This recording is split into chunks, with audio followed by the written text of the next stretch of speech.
Welcome to Noonia Business Podcast, episode 30, Rooftop Prince Part 2, with your hosts, Becca and Megan. Today, we dissect the second half of Rooftop Prince. From the refrigerated truck of friendship to the burning warehouse of love, find out if the Crown Prince and Park Ha can find romance amidst all of the elements. We pick up right where we left off in episode 25. Feel free to go back and listen if you need a refresher. Spoiler, it's all murder and business in part 2 of this epic K-drama. Blazers, perfectly annoying haircuts, and someone kills grandma? It's all drama all the time. And pop quiz, who wins when the Crown Prince wears glasses? We all do. We are all winners here today.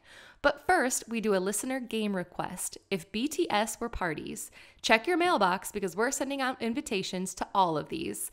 And lastly, we deep dive into a very sensitive topic, the Adam's apple. That's right, the elbow of the throat. Why is it so prominent in K-dramas? Why are we attracted to it? And who has the best one? SOS, we need help figuring all of this out. That's what you're in for today on Noonia Business. All right. Test. Are we excited? Should we explain what happened? Megan is very upset. No, I'm not. For good reason. I'm not upset at all. No, I thought you were talking about what we just found out. Oh, I am upset about that.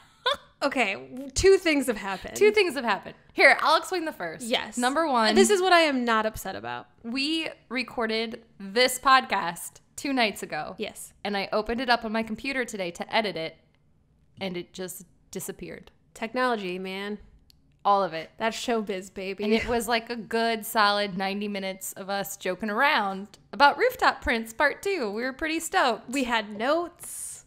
And it's gone. It's nowhere to be found. So a good 15 minutes into a chat with a technology expert today, and they're like, God bless you for calling support, because I would have just been like, well, it's gone. I give up. Yeah, and that's what they said. Well, it's gone. Just give up. So I could have just used you. Aww. But anyway, so we're sorry. We're going to redo it tonight. Hopefully it'll still be funny because it's not going to be as fresh to us. Well, slight caveat. This gives it a little more excitement. Yes. When we did it the first time, I had notes. But when we realized it wasn't working, I had already left for work and I didn't go home before I came here. So I don't have notes tonight. So I'm just doing this by the seat of my pants. We can do it. Yeah.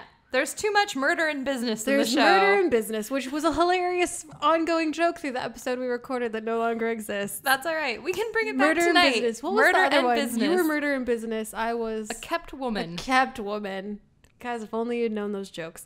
Okay. All right. The thing I am sad about. Yes. Or mad about. I just gave Megan my laptop so she could look up some notes. Yeah. And she said, my gosh. And then I started sobbing uncontrollably. Not really. But I was looking at Drama Beans, and I knew that Yoon Do-jun was called to enlist tomorrow. I didn't realize Let's Eat 3 hadn't stopped filming yet. I thought it was fully filmed. Apparently, according to Drama Beans, it's not, and they don't know what they're going to do.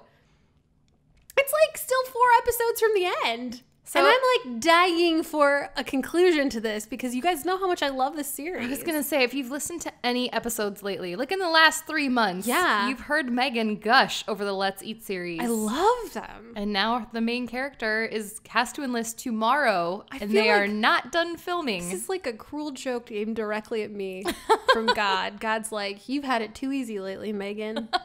I'm taking away the one thing that you love. Taking away the guy that you adore. You're not going to know what happens to Gu Dae-young. Oh, God. Even saying it's, painful. I feel so bad. She has a lot of hurt in her eyes.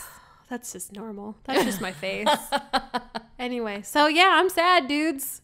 I'm sad. You're sad. Yeah. I suppose I'll survive, but... RSF, resting sad face. I have resting... you know what I always say is I have resting bored face. You do. Because people always are like, are you okay? And it's not like I'm mad. They just think I'm either half asleep or sick. Resting sick face. Resting sick face. Mm-hmm. That's fine. All right. Should we get started? Okay, so now we have to do our reassesses and stuff all over again. So did we have some? I don't think we had any, thankfully. Hey, thank you to all of our listeners, though, who have checked in with us asking if we're okay. Yeah. We're fine. Life is just a mess. Oh, that's what we were talking about. It's back to school and also wedding season. Yes. So every day is a new adventure. We've just been swamped. Yeah, my kids have been going back. I have a full-time job now, so it's a little more difficult to get everything prepared, which sounds like an excuse, and it is, and I'm sorry. This is It's still a good excuse. still a priority to us. This It is just our- got away from us last week. This is our lifeline. And then this week, obviously, Look, technology. No, technology's gifting us because we get to do it We twice get to do it this twice in week. 1 week. We're looking at it the wrong way. I didn't get to see you at all last week, and No. this week I get to see you twice. Only one day in between. It's beautiful. Twice is a K-pop group. We should be playing their music right now. full circle. Full circle, That's baby. amazing. Full circle. All right, so we have to do our Run BTS Kindness Challenge updates. Oh yeah, that was All part of over it. again. That's right. So we skipped last week. Megan had a great one last week. Megan, run us through it real quick. Basically, my mom raises monarch butterflies in the summer, and so like she goes out and finds eggs and caterpillars and puts them in jars, and then waits till they mature, and then releases the butterflies and tracks how many female and how many male, and it's great. We love it. We've done it since we were little, and I was helping her, even though, like I said last time, I hate being outside, and I was like, this is terrible, but I do it because I love my mom. And we were getting milkweed leaves, and a little girl from the neighborhood asked what we were doing. We told her, and so then a bunch of kids in the neighborhood wanted to raise their own monarchs, so we got them all set up with a jar and a caterpillar and told them what they needed to do and letting them Nicest release thing their own ever. butterflies. That is so sweet. something small and lovely. So last week I tried to give blood. I won't go through the whole story again. Oh, that's Guys, I right. really tried. I can prove to you, I have text messages that prove that Becca was so 100% committed to this. Mm-hmm. But she has rolling veins. Yeah, I got strapped to the chair, made it through the whole prick your finger process to test your iron and Maybe whatever it's else good they that test. we deleted the last one because she was explaining to me what rolling veins are, and I'm like, don't handle medical things well, and I was over here like, oh god. And basically, I was joking with the guy who was going to take my blood. Like, I'm super nervous. I've never gotten this to work before. I really want to be successful this time. This is my first time. If I can do it, it'll be my first real time giving blood. And he kind of joked back, oh, it's my first time too. But he wasn't joking. It was his first time being in a blood center, drawing blood. And I warned him, like, hey, my veins roll every time I have to give blood. They have to poke me 3 or 4 times every single time. Please be careful. This is usually the arm that works. Well, he went to the other arm, and he's like, don't worry, I'll get you real quick. It's not going to roll on me. Why would he go to the other arm I if you don't told, like, know. what's his deal? Is he just not listening? Well, you know, they, like, tighten the thing on your arm, and they look at your veins, and he's like, no, this one's beautiful. He kept saying it. This one's so beautiful. And I was like, all right, I've got beautiful bloody veins. What a And dope. he just stabbed that needle in there because he was trying to get it real quick, and God, it rolled. Becca. I It was heard the so story, and bad. I'm still having a visceral reaction this time. So I told Megan I was scrolling on Instagram trying to distract It myself. makes my fingers feel like numb. He left the needle in my arm. It was not in a vein yet. He just left it in my arm and went to get help. Then he came back, and I was watching the clock. 8.5 minutes, guys. 8.5 minutes of this woman poking around, never ever taking the needle out of my arm. Just kind of half taking it out and then shoving it back in, trying to get this vein. And I finally was like, guys, I think I might pass out. And all of a sudden I just got really overwhelmed. I got like really hot. I felt cold, but I was sweating, and like they had to put ice packs on my neck and on my chest, and it was bad. So I genuinely tried to give blood for this BTS I feel kindness like challenge. You should get a pass on this.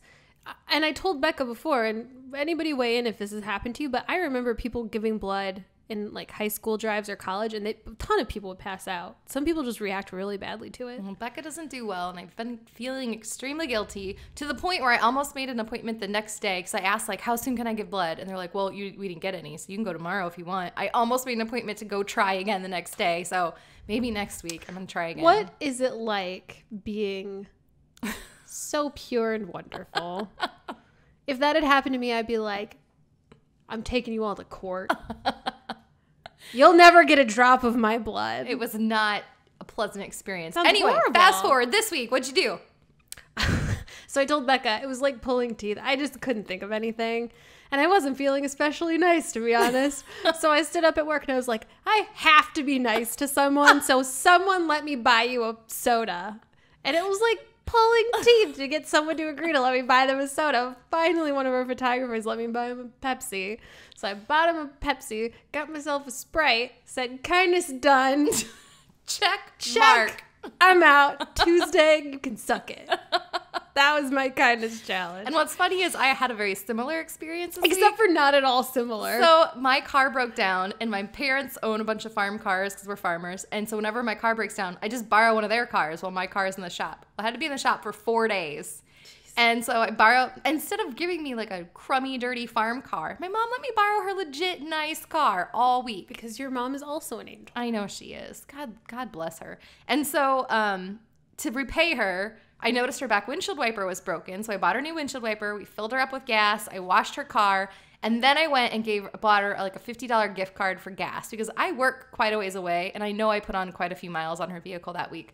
Well, you guys, she would not accept that gosh darn gift card. And I think she would have taken back the windshield wiper if I had the receipt with me. She's like, I refuse. I wanted to help you. And I was like, I know, but I want to thank you. Accept my gift of kindness. And it's still here. The gift card is still here. I'll take it. It's so frustrating. Okay, again, last time when Becca told this story, when I heard it originally, I was like, oh, well, who does that sound like? Because that sounds just like Becca. You guys are infuriating. Anyway. You have to surprise them with niceness or they're like, no, rebuff. Like, I will not. danger. Stay away. All right, let's jump in. We have a game today. Yes. Which I didn't even think of anything. To keep it fresh, Yeah. I can start and you can bounce off I'm it. gonna just go with it. Since we've already recorded this exact episode, we thought, how are we going to do it again and be excited? So we thought of a fun game to play. So this was a request. I guess I shouldn't say we thought of it. Somebody sent it to us. This is a very good It's very fun. one. I like it a lot. Somebody wants to know if BTS were parties, what kind of parties would they be? So we're going to go down the list. I'm already thinking. I You got it. some? Yeah. Well, darn it, because I have like a bad one for J-Hope, and I was hoping you could bail me out on that one. I got one. I already know. All right, so I forget who requested this. Maybe Samantha? We'll have to look back. I know. I need to write down your names when I write down the suggestions. That's what I do too. Is I just write down the suggestion, not who sent it. I'm sorry. We'll get our act together. Somebody genius sent One this, of our sent us beautiful, this ideas. wonderful listeners. So here we go for you. If BTS were parties. We're gonna have the same thing for Jin. You think so? Yeah. All right, Jin, you want to go first? Or No, want me to go? you. All right, I said a good old-fashioned barbecue. Oh, okay, not the same but similar. Everyone brings foods, the best foods, salads that are like 90% mayonnaise, Potluck. dips that are like Hardcore 90% sour cream, desserts that are 100% sugar with 100% sugar whipped cream on top. Serve buffet style. Making me hungry. One person brings a bucket of chicken. Yes. There's always Just that a one person random that's like, fried oh, I bucket forgot of to chicken. get something. And they have to go buy a bucket of chicken. Then you got that handsome guy manning the grill. You got that Jin. With like a punny apron on. Yes. So I wrote down some suggestions. I think his apron would say, if the barbecue is smoking, don't come a poking. Oh my God. Or, I like pig butts, I cannot lie. Can we send Jin an apron that says that? I think Just we be like, should. this won't make sense to you, but please wear it. I was picturing him in one where the apron looks like a female bikini body, where it's like, it looks like he has a bikini on. That's what I was thinking. I almost went with just the good old-fashioned kiss the cook. That's a good one. You know? I'd be like, yes, please. Basically, it's happy. He gets to be the center of attention because it's his grill. I gotta and there's say- just food everywhere. Non sequitur. One of our friends who we've met through the podcast, Kara, a few weeks ago was mentioning how Jin's giving her some serious Bias Wrecker vibes. Same, friend. Because lately I'll see something like old stuff that I've seen millions of times, but now when I see it, it just seems different. I'm just like, oh. Well, Megan's resting sick face went away. my resting sick face became resting Sexy face. face. So anyway, yeah, Jin's bringing the feels a little bit lately, I gotta say. All right. What do you got? What do you think? I was going to say just like a dinner party, but the kind of dinner party where it's like, this seems like a great idea, and then we're all idiot millennials, so like we can't pull off a dinner party anymore. You know what I mean? Like where it's like everybody's gonna come over and we're gonna cook. Well, you never make enough food. Everybody's way too drunk. Nobody brings dessert. You have too many student loans to buy real plates. Yes, So it's like on all paper plates. It's like kind of too fancy for you to comprehend. So you're there and you're like, I I really don't know what to do with this. And then everybody's trying to be cool and like smart. And you're just like, I feel like we're out of our element here. I can see that. Yeah, I feel like a fight breaks out probably. Dinner party. At a dinner party. It's like when you're in college and you're like, come over to my apartment for a dinner party, and then it just ends up being like a full-on kegger. This didn't turn out the way that we thought it would. And of course the one throwing the party, in this case Jin, is just like, you've ruined my dinner party. And he's like outraged because he's actually classy and the rest of us are heathens. That's Jin. I like that answer. All right, Sugar. Oh, All I'm right. not really sure. So bear with me on this one. Mm-hmm. I said a New Year's Eve party Those are the best parties. full of promise. And a little depressing.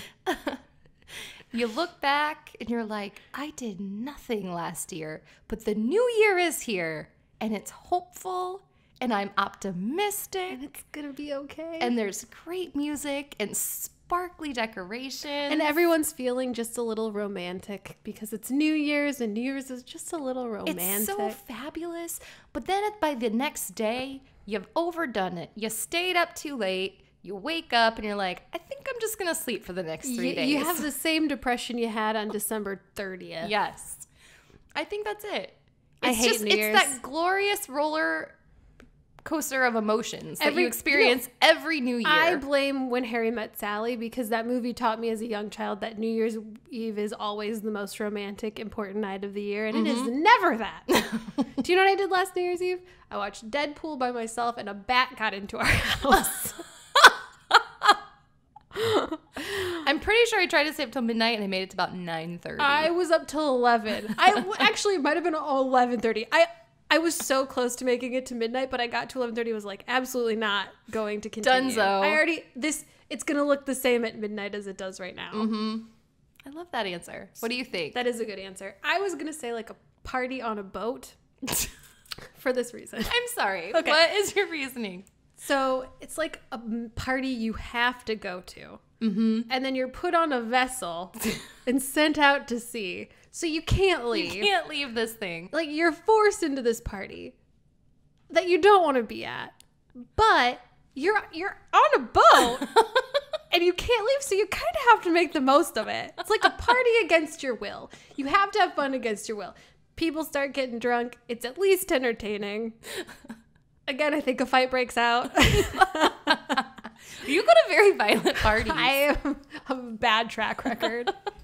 So I see him as like a forced part, a mandatory party that you can't escape. So you just make yourself have fun. That instead. is the perfect answer. That's Sugar. You said it and I wasn't sure You're where like, you were going. Tell me more about Yeah, I this was like, I'm boat sorry. party. I'm interested in this, but Yeah, that I have makes something in sense. my eye.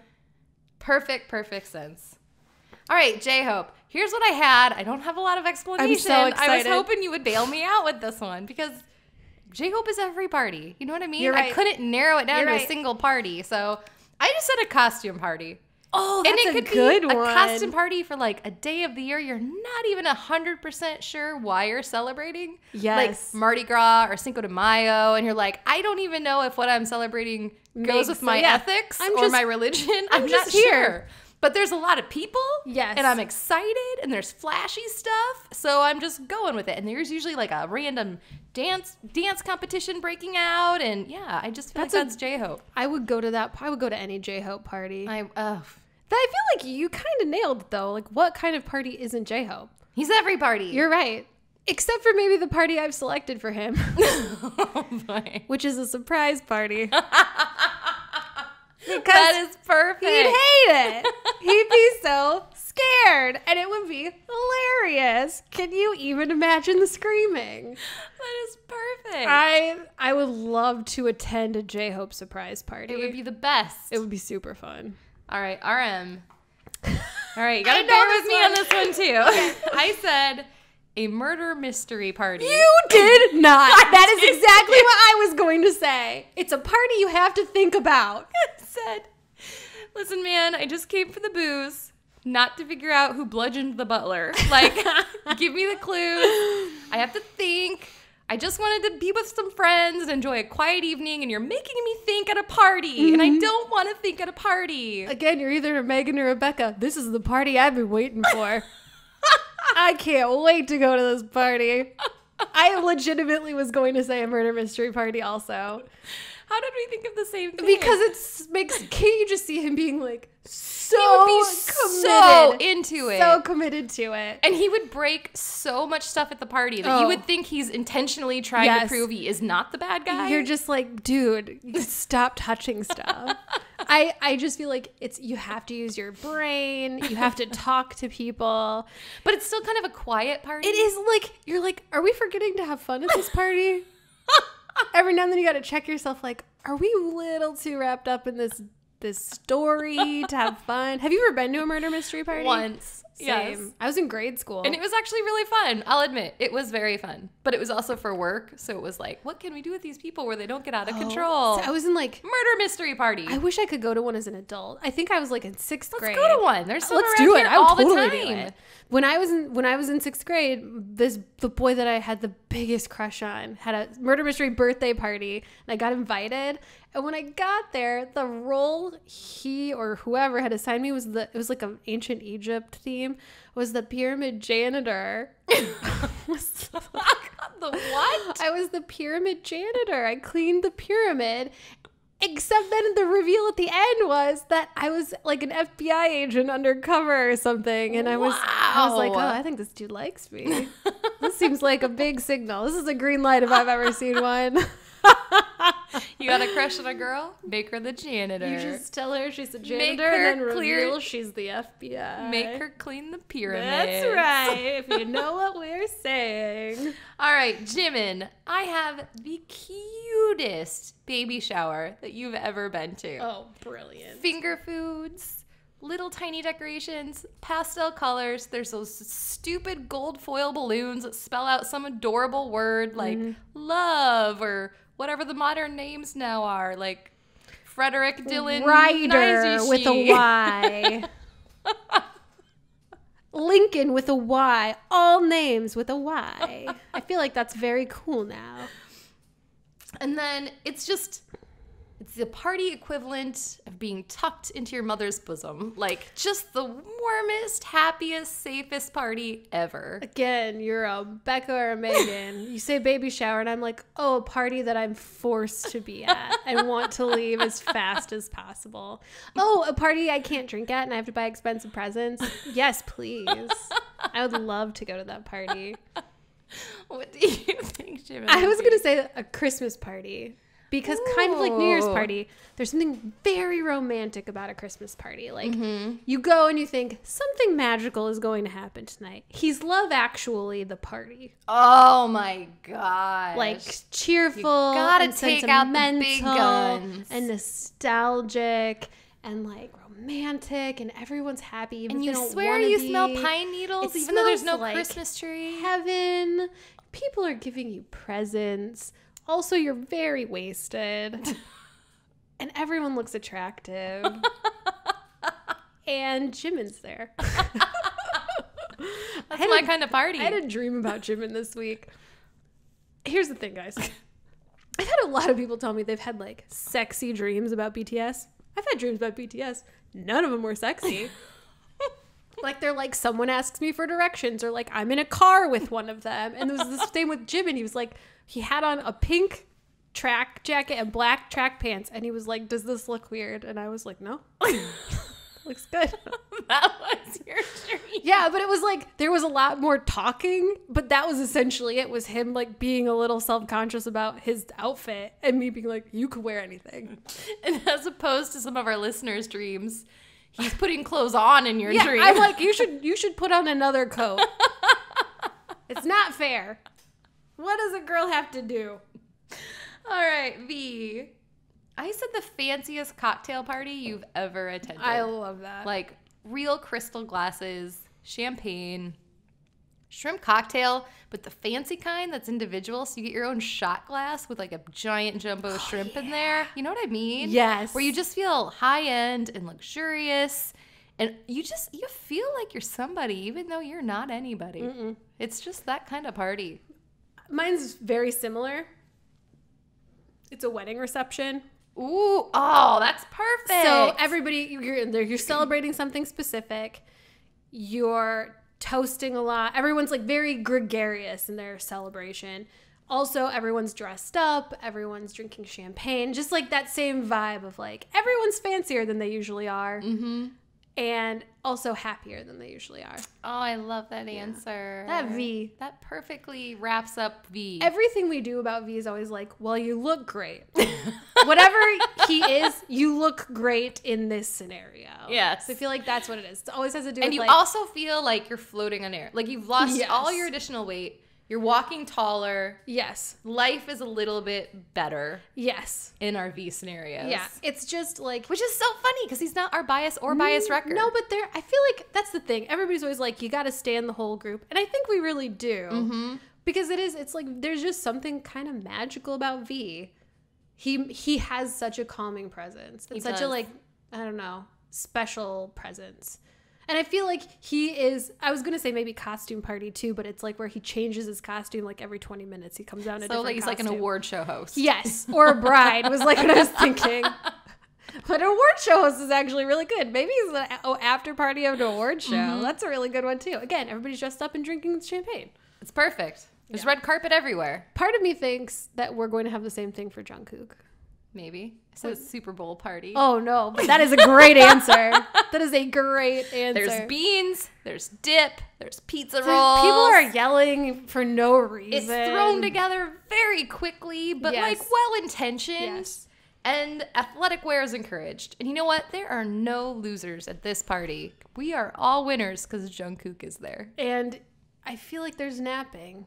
There's napping. I feel like whenever because I think of the football, food there's and just a lot the of issues it'll cause in your stomach, there's going to be some weird smells Yeah. later. And But the- it's fine. The commercial stuff, like, I feel like that's got to play in somehow. Mm-hmm. Just a lot of bright colors, a lot of fast-moving stuff. Yep. Just you a know, lot. during halftime, you don't want to watch the performance. You're playing video games. Oh, yeah. Yeah.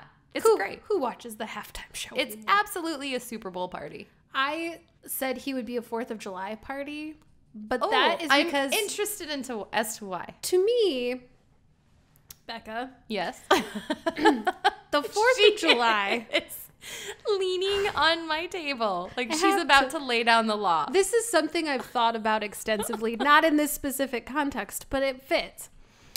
I'm not a 4th of July fan. I don't like it. It's loud. You don't? There's fire It's everywhere. my favorite holiday. It's a lot of people love it. But to me, it is just if testosterone were a day, Yes, I can see that. it would be the 4th of July. Yes. It's sweaty. Yes. Everyone's kind of crabby because you've all been in the sun all day. It's hot. It is very hot. It is very exciting. Maybe too exciting. Like I said, there's fire, there's nonstop food. And yeah, it's just like such a testosterone filled. I mean, you're also celebrating like winning a war. So like, how much more of a dude can you be? Like, oh, we're still celebrating this? Do you know how long ago that happened? It's over. Nate and I had this conversation where we're like, oh yeah, 4th of July is definitely the manliest holiday, and Christmas is the most feminine holiday because it's basically a baby shower.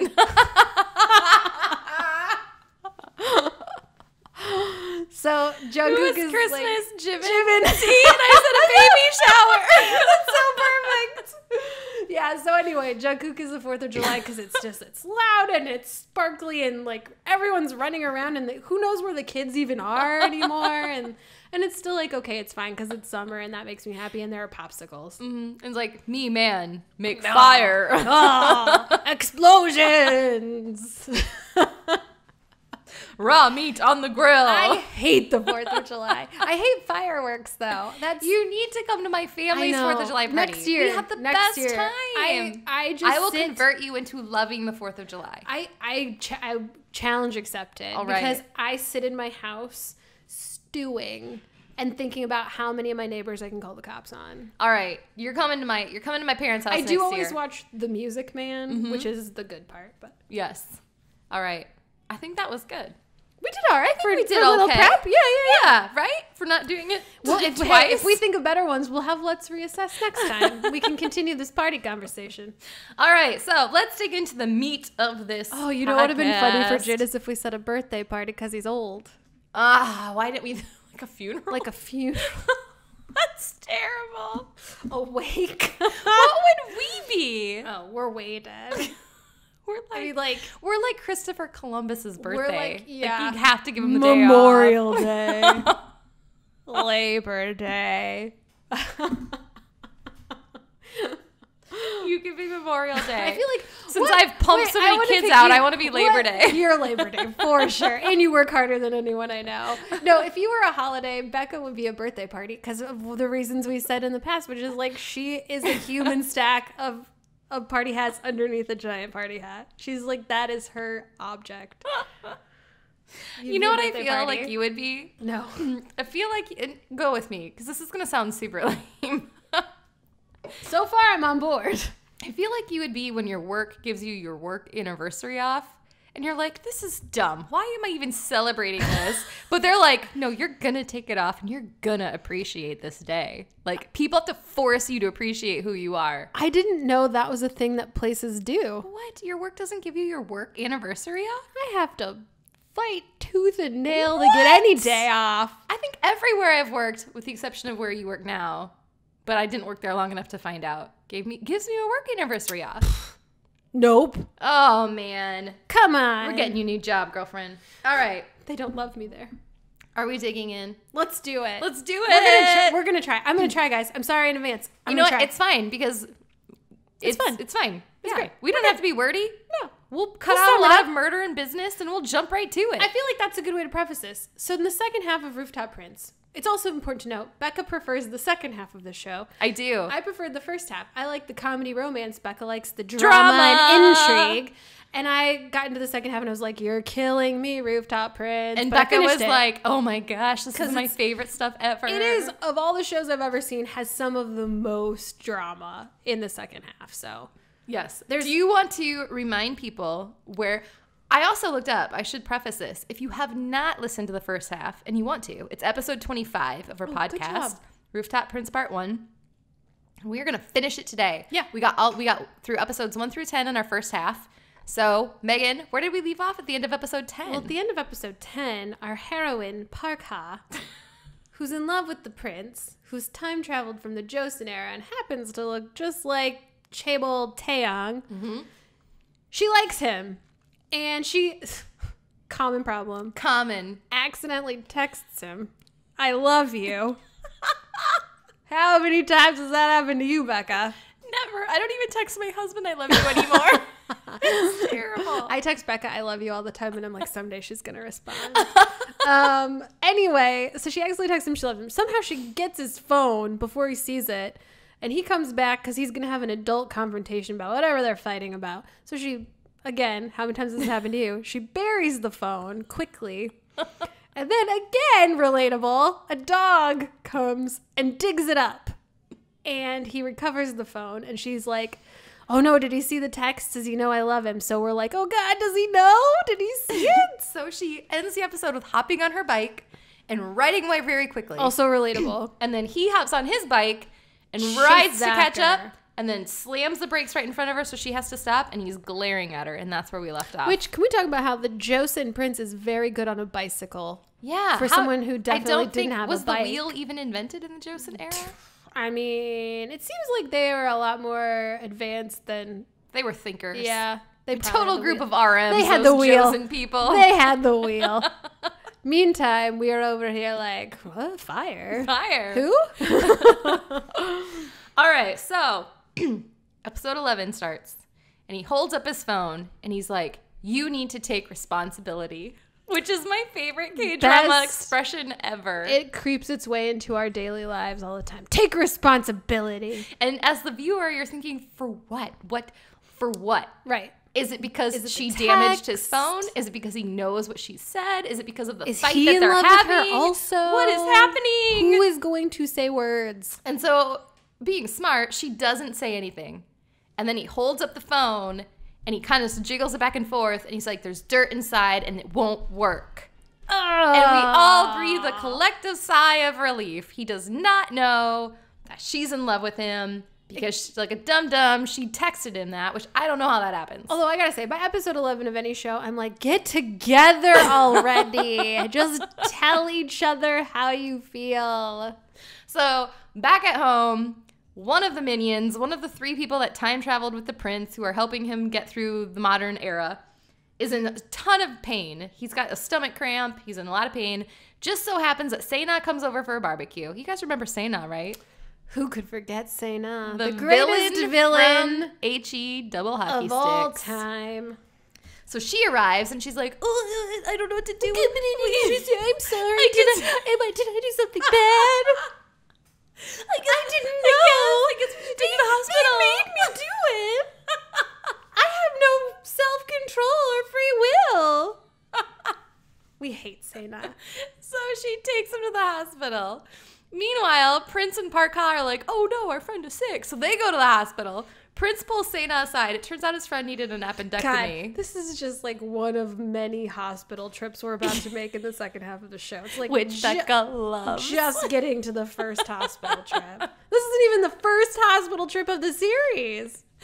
So he needed an appendectomy. So Prince pulls her aside and he's like, hey, thank you so much for being a good person and saving my friend's life. And Parka is there, and she knows Sena's evil. She can't take it, so she walks away and does what every K-drama female lead does when they're upset. She wanders the streets aimlessly for hours in the middle of the night. She just feels things.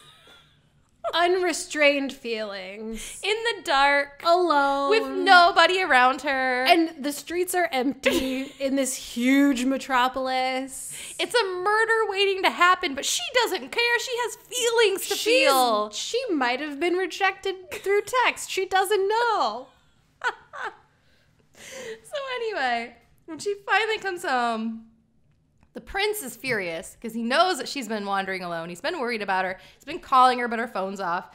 And so she kind of walks by and they have like a heated moment where they're looking at each other and they say a few niceties. And she goes to walk away and he grabs her wrist and he asks her, is it true that you like me? And then the world explodes because we're all like, oh, S-H-I-T, she knows. It's like, okay. And then I'm like, 10 minutes ago, I was like, get together already. And then he says that and I'm like, no, I'm not ready. This is too soon. So she doesn't know what to do. So she does, again, the classic thing where she turns away and looks at the camera and starts crying. And he's talking to her anyway. Do you ever talk to somebody when their head is not facing you? That's the weirdest thing ever to me. Strangely, no one ever faces me when I have conversations with them. They're always like, hang on, I don't want to look at you while you're doing this. Like, you got resting sick face? I'm going to get sick to my stomach. It's really bugging me. So he finishes the conversation by saying, don't like me. Which is another classic K-drama trope. And even though it's eye-rolly, like, I hear it and I'm like, oh my God, come on. Every time I hear it, I'm like, oh, my heart. My heart hurts. Why is this so effective? He's doing this for your benefit, Parka. He loves you. That is the K-drama lead way of saying, I love you. Don't like me. Don't like me. Really, it means like me so much.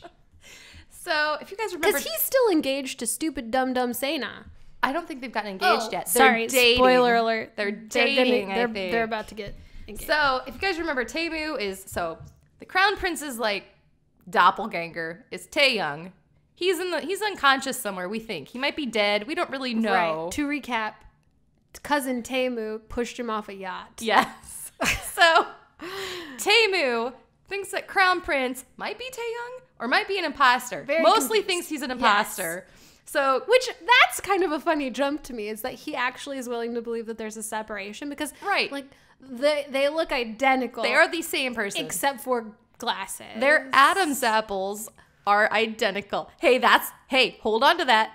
We're gonna put a pin in it. Put a pin in it. We're coming back to the Adam's apple talk. This was a huge discussion in the podcast, and I can't wait to have this conversation with you again. It's great. All right, so Crown Prince meets with Taemu, and he's like, "Hey," because he knows that Taemu tried to murder Taeyoung. He doesn't know where Taeyoung is, and he says he's mad now because he likes Parka a lot, and he knows that Taeyoung and Parka met up in New York City, and that the only reason they're probably not together is because Taemu pushed Taeyoung off a yacht.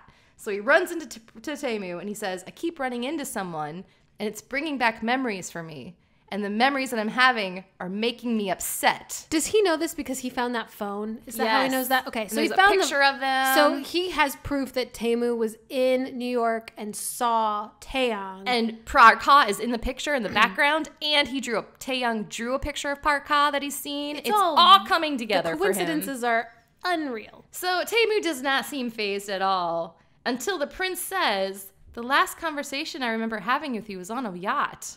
And all of a sudden, Taemu's like, shook. He always does this face of like, it's like 15 unbroken seconds of his eyebrows quivering and like his eyes getting really big. 250% bigger. He's like looking from side to side, like you could literally see the dastardly thoughts in his mind.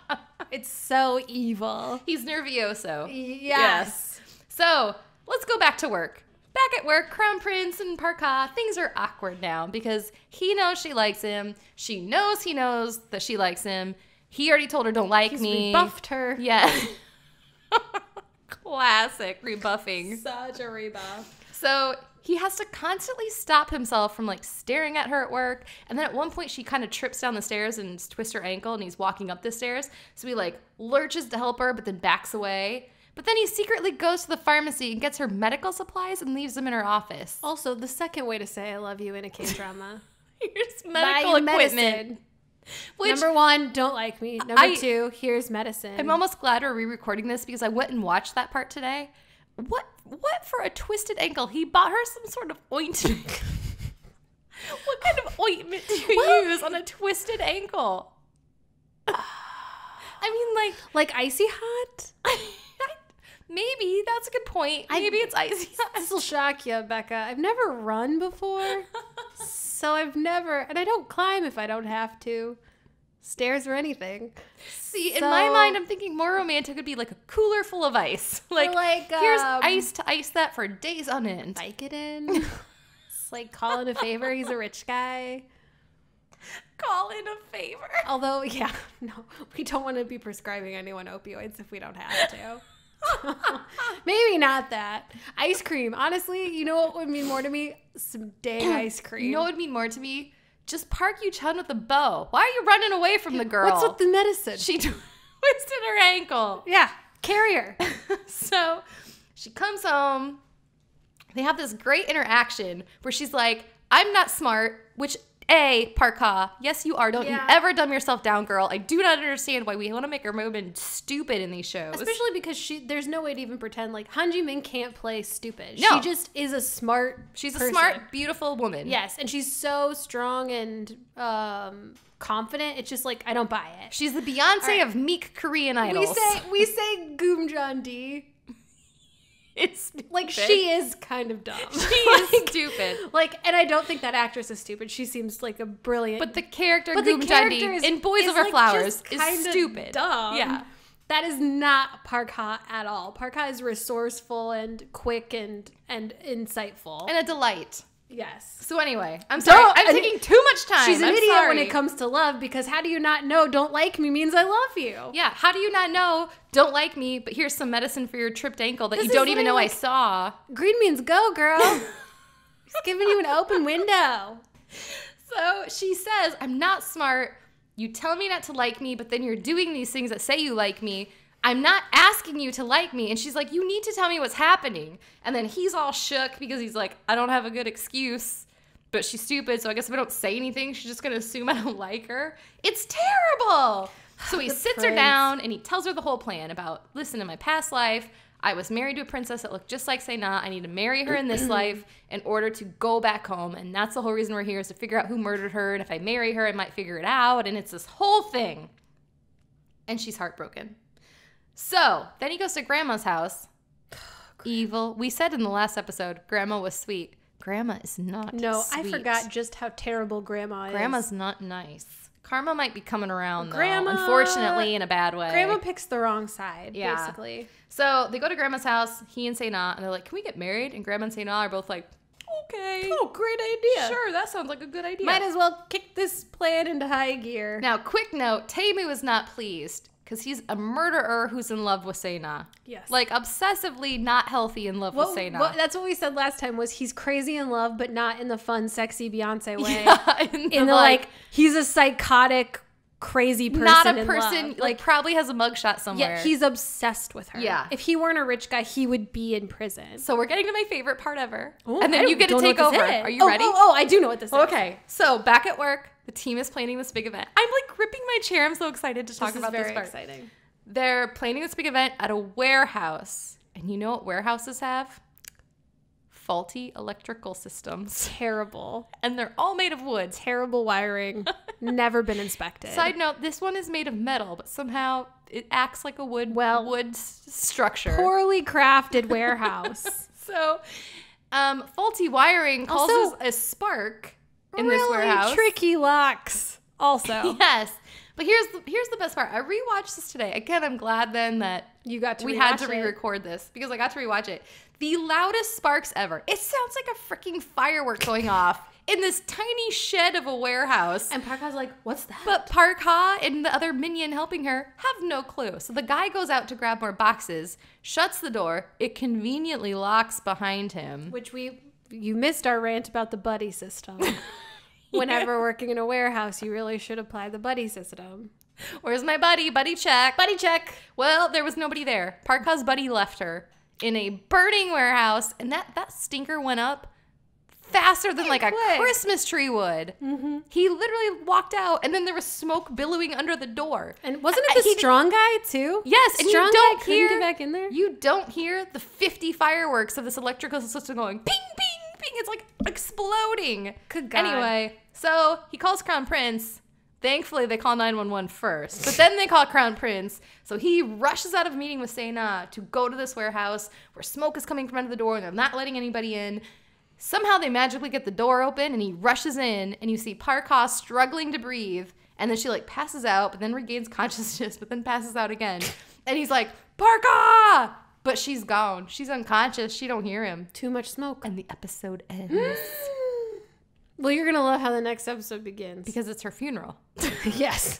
And that's the end of the show. Who knew? He never makes it back. No, so, spoiler alert, that's not what happens. We get a full-on bodyguard moment where the prince is like carrying her out of the thing and Whitney Houston's playing and everyone's like, oh my God, it's so romantic. It's not quite that romantic, but he saves her. Throws her in a stretcher. Yeah, she's fine. Kind of like Much Ado About Nothing. Mm-hmm. Like, I feel like 10 minutes later, we're like, what warehouse fire? We have bigger fish to fry, no pun intended. I do like how she wakes up in her bed and not in a hospital. Yeah. Classic boys over flowers mistake. Seriously. You know what we should do? Not have her treated professionally. You know what we should do? Is whenever there's a minor injury, like a sprained ankle, we should buy her. We should buy her ointment. Yes. But when she inhales smoke and passes out, we should just let her go home and rest. She's knocking on death's door. We could probably take care of that at home. WebMD it. I'm dying. So she's fine. Like, again, I feel like Becca's are going to be really well researched and mine would be like, okay, there's this whole storyline about this. No, this is perfect. Because some of mine are like that. You got to know now the murder and business plotline. There's still this whole business plotline. Because if you've forgotten, Taeyang, who's in a coma in Chicago, is set to inherit Grandma's huge conglomerate. Well, Taemu, part of the reason he pushed him off a yacht was because Taemu wants to inherit it, but his dad's like an illegitimate son, so he's not in line. So he hates Taeyang, kind of, yes? Yeah. Didn't seem like he hated him at first, but then he murdered, He's attempted a psycho. murder. He doesn't really hate anybody. He doesn't have thoughts or feelings. He just does things. So he wants to inherit it. But anyway, the prince is pretending to be Taeyang, and he was supposed to be at this meeting. That's a huge deal, a huge big business deal. But when he hears that Park Ha's in a burning warehouse, he runs out of the meeting and goes to save her. Well, that does not sit well with Grandma. Because what's more important than someone potentially dying? Business. Business. It's business calling. So Grandma's furious. And she shows up at the rooftop, and Parka and the prince are heading home, and they see Grandma there, and the prince is like, no, I don't have the energy for this. Let's just go somewhere else. So they just kind of wander around, and he keeps texting the dudes the minions at home. Excuse me. He keeps texting them like, oh, she's still there? And they're like, yeah, she's still here. Well, finally they text like, she's gone, you can come home. And Parka's like, oh, is she gone? And the prince is like, no, she's still there. Because he wants to spend time with her. Because, like, he just told her, don't fall in love with me, a.k.a. I love you. He wants to just be with her. So they just, like, kill all this time together. They end up sleeping at a sauna. And it's really cute and, like, a great date. And you're just like, this is a great couple. I love them. They have amazing chemistry. And I think she even figures out that there's no way Grandma's still there. But whatever. Anyway... Beautiful moment, still don't like me. So then they go home and Sena like pouting because she saw that they were hanging out. And I think this is the episode where she goes to try on engagement dresses. And she really wants him to be like, oh, you're so beautiful. You're a vision. And he's like, oh, yeah, you look good. Like, he could not care less. I'm skipping a whole bunch of business stuff because now that he missed this meeting, they have to figure out another business thing. So while the business is going on, Sena and Temu are scheming, and I think at this point Sena's like, I already bagged me a rich guy. See you later, psycho. I'm gonna marry the nice one. And Temu's like, but we're in love because I said so. Yeah, but I don't understand. I'm giving you a directive. I want you. I shall have you. I will make you my kept woman. And I think, oh God, that's the dream. That's the dream. So I also think this is where then what's her face Parka is like finally getting a backbone and is like, you know what, this isn't healthy for me. I need to leave town and get out of here. So she goes to a job interview and she writes the prince a letter, a really sad goodbye letter, and leaves it and goes off. Well, he finds it and he wasn't supposed to yet because she wasn't actually leaving yet. Awkward. So he finds it. Well, then she shows up and he's reading this letter where she's, pouring her heart out. Then she comes home and voila, finally, he's like, you idiot, I love you so much. And then the one note I can remember that I wrote was, there's a kiss and it's a good one. It's a good one. Also, here's something important that I skipped before we get into the good kiss. Okay, so remember CEO Jang? Yes. She shows up. She's trying to find her daughter. Everyone knows this, but like Sena and Temu figure out that Parka is actually CEO Jang's daughter. But then Temu's like, I have a great idea. She's super rich, which so are you. I don't understand the issue. Yeah, but I don't either. He's like, you should pretend to be her daughter because we have all these clues that can make it seem like you're her daughter. And Sena's like, okay, I guess one more for the road, right? I'm going to marry Taeyang or whoever, but sure. So that thing's happening also. All right. Are we ready? Yeah. Episode 13, the kiss, guys. They kiss. He confesses his feelings to her, and they kiss at the beach. By the beach, I mean they're on the rooftop apartment, but there's that beautiful beach background. Beach thing. It's so sweet until the camera pans inside of the apartment, and there's a picture of all 5 of them, and they're all fading out of the picture, leaving Parka by herself, meaning that their time travel must be quickly coming to an end, and they're just going to disappear into thin air. So Parka and Crown Prince are like, oh my God, we're in love. So they go to the park bench under their tree, which is where they shoot 90% of the show. They do have a lot of moments under the tree. Yeah, and they discuss their hardships and the logistics of a time-traveling romance. How do you possibly make rules about, hey, so like if you go back 60 years and you have sleep with somebody else, it's cheating on me. But if you go back 300 years, it's not cheating on me. What happens in the future stays in the future. In the last episode, Megan called it an eternal hall pass. An eternal hall pass. I feel like it's definitely not cheating if technically you should have been dead for like hundreds of years. Like you beat the system, so you can kind of do whatever you want. Like if Jeff time traveled 300 years and cheated on me, I wouldn't be mad. Because it's not like I have a competition. She's not my competition. I guess. She's not my competition. I once read the saddest book ever, though, where they said the woman who lives in your man's memory is the worst competition because you cannot beat her. So I'm her competition. Well, I guess that's because true. I'm 300 years gone. that's very I'm in his true. memory, so Sucka, you can't even win this. I already won 300 years ago. Why are you trying?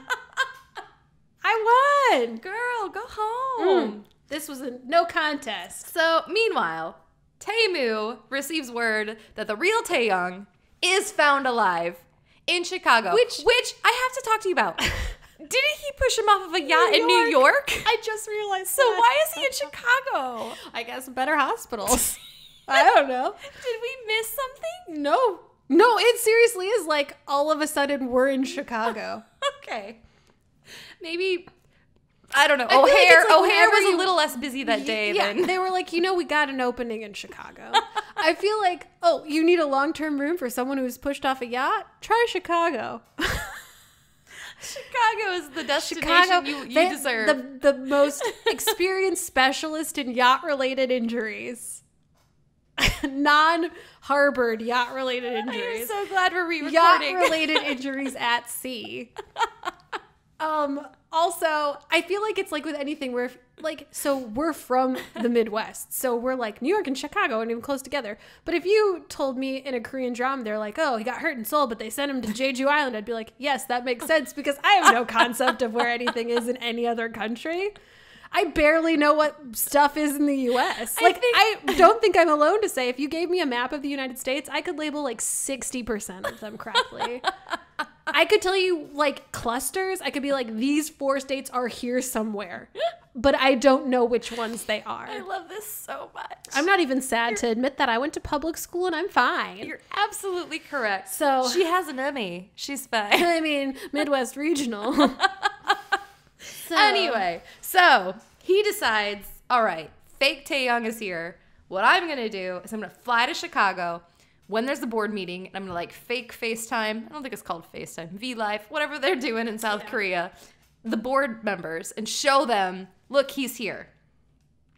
So we need to know that. Because race across the world, guys. It's coming, guys. So, go back to Park Ha and the Crown Prince. Park Ha decides that dating is too hard and that the prince could disappear at any moment when they've had this beautiful moment under the tree. So she says, another classic K-drama breakup line, let's stop here. Let's end it here. Which to me is like, was there an ice cream place? Why are we stopping? Seriously. Let's stop, yeah. Is there pizza? I'm hungry. I could do New York or Chicago style. Could literally always eat. So she decides to take immediate action and move away. Long distance, which is an hour outside of Seoul. She decides she is going to interview for a tourism job, which is interesting because it is her apartment. But she's like, oh no, you stay. I'll leave. It seems like my time is up here.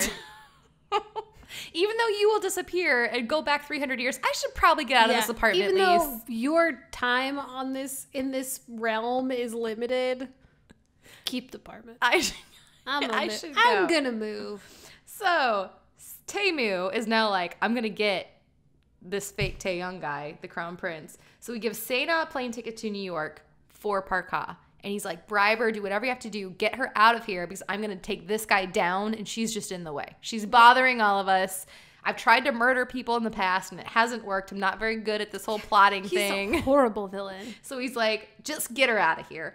So Sena's a little reluctant. I don't know if I should do it. Maybe it's too bad. But you know what? I don't like her, so I'm going to. She's mean. Everybody thinks she's so nice.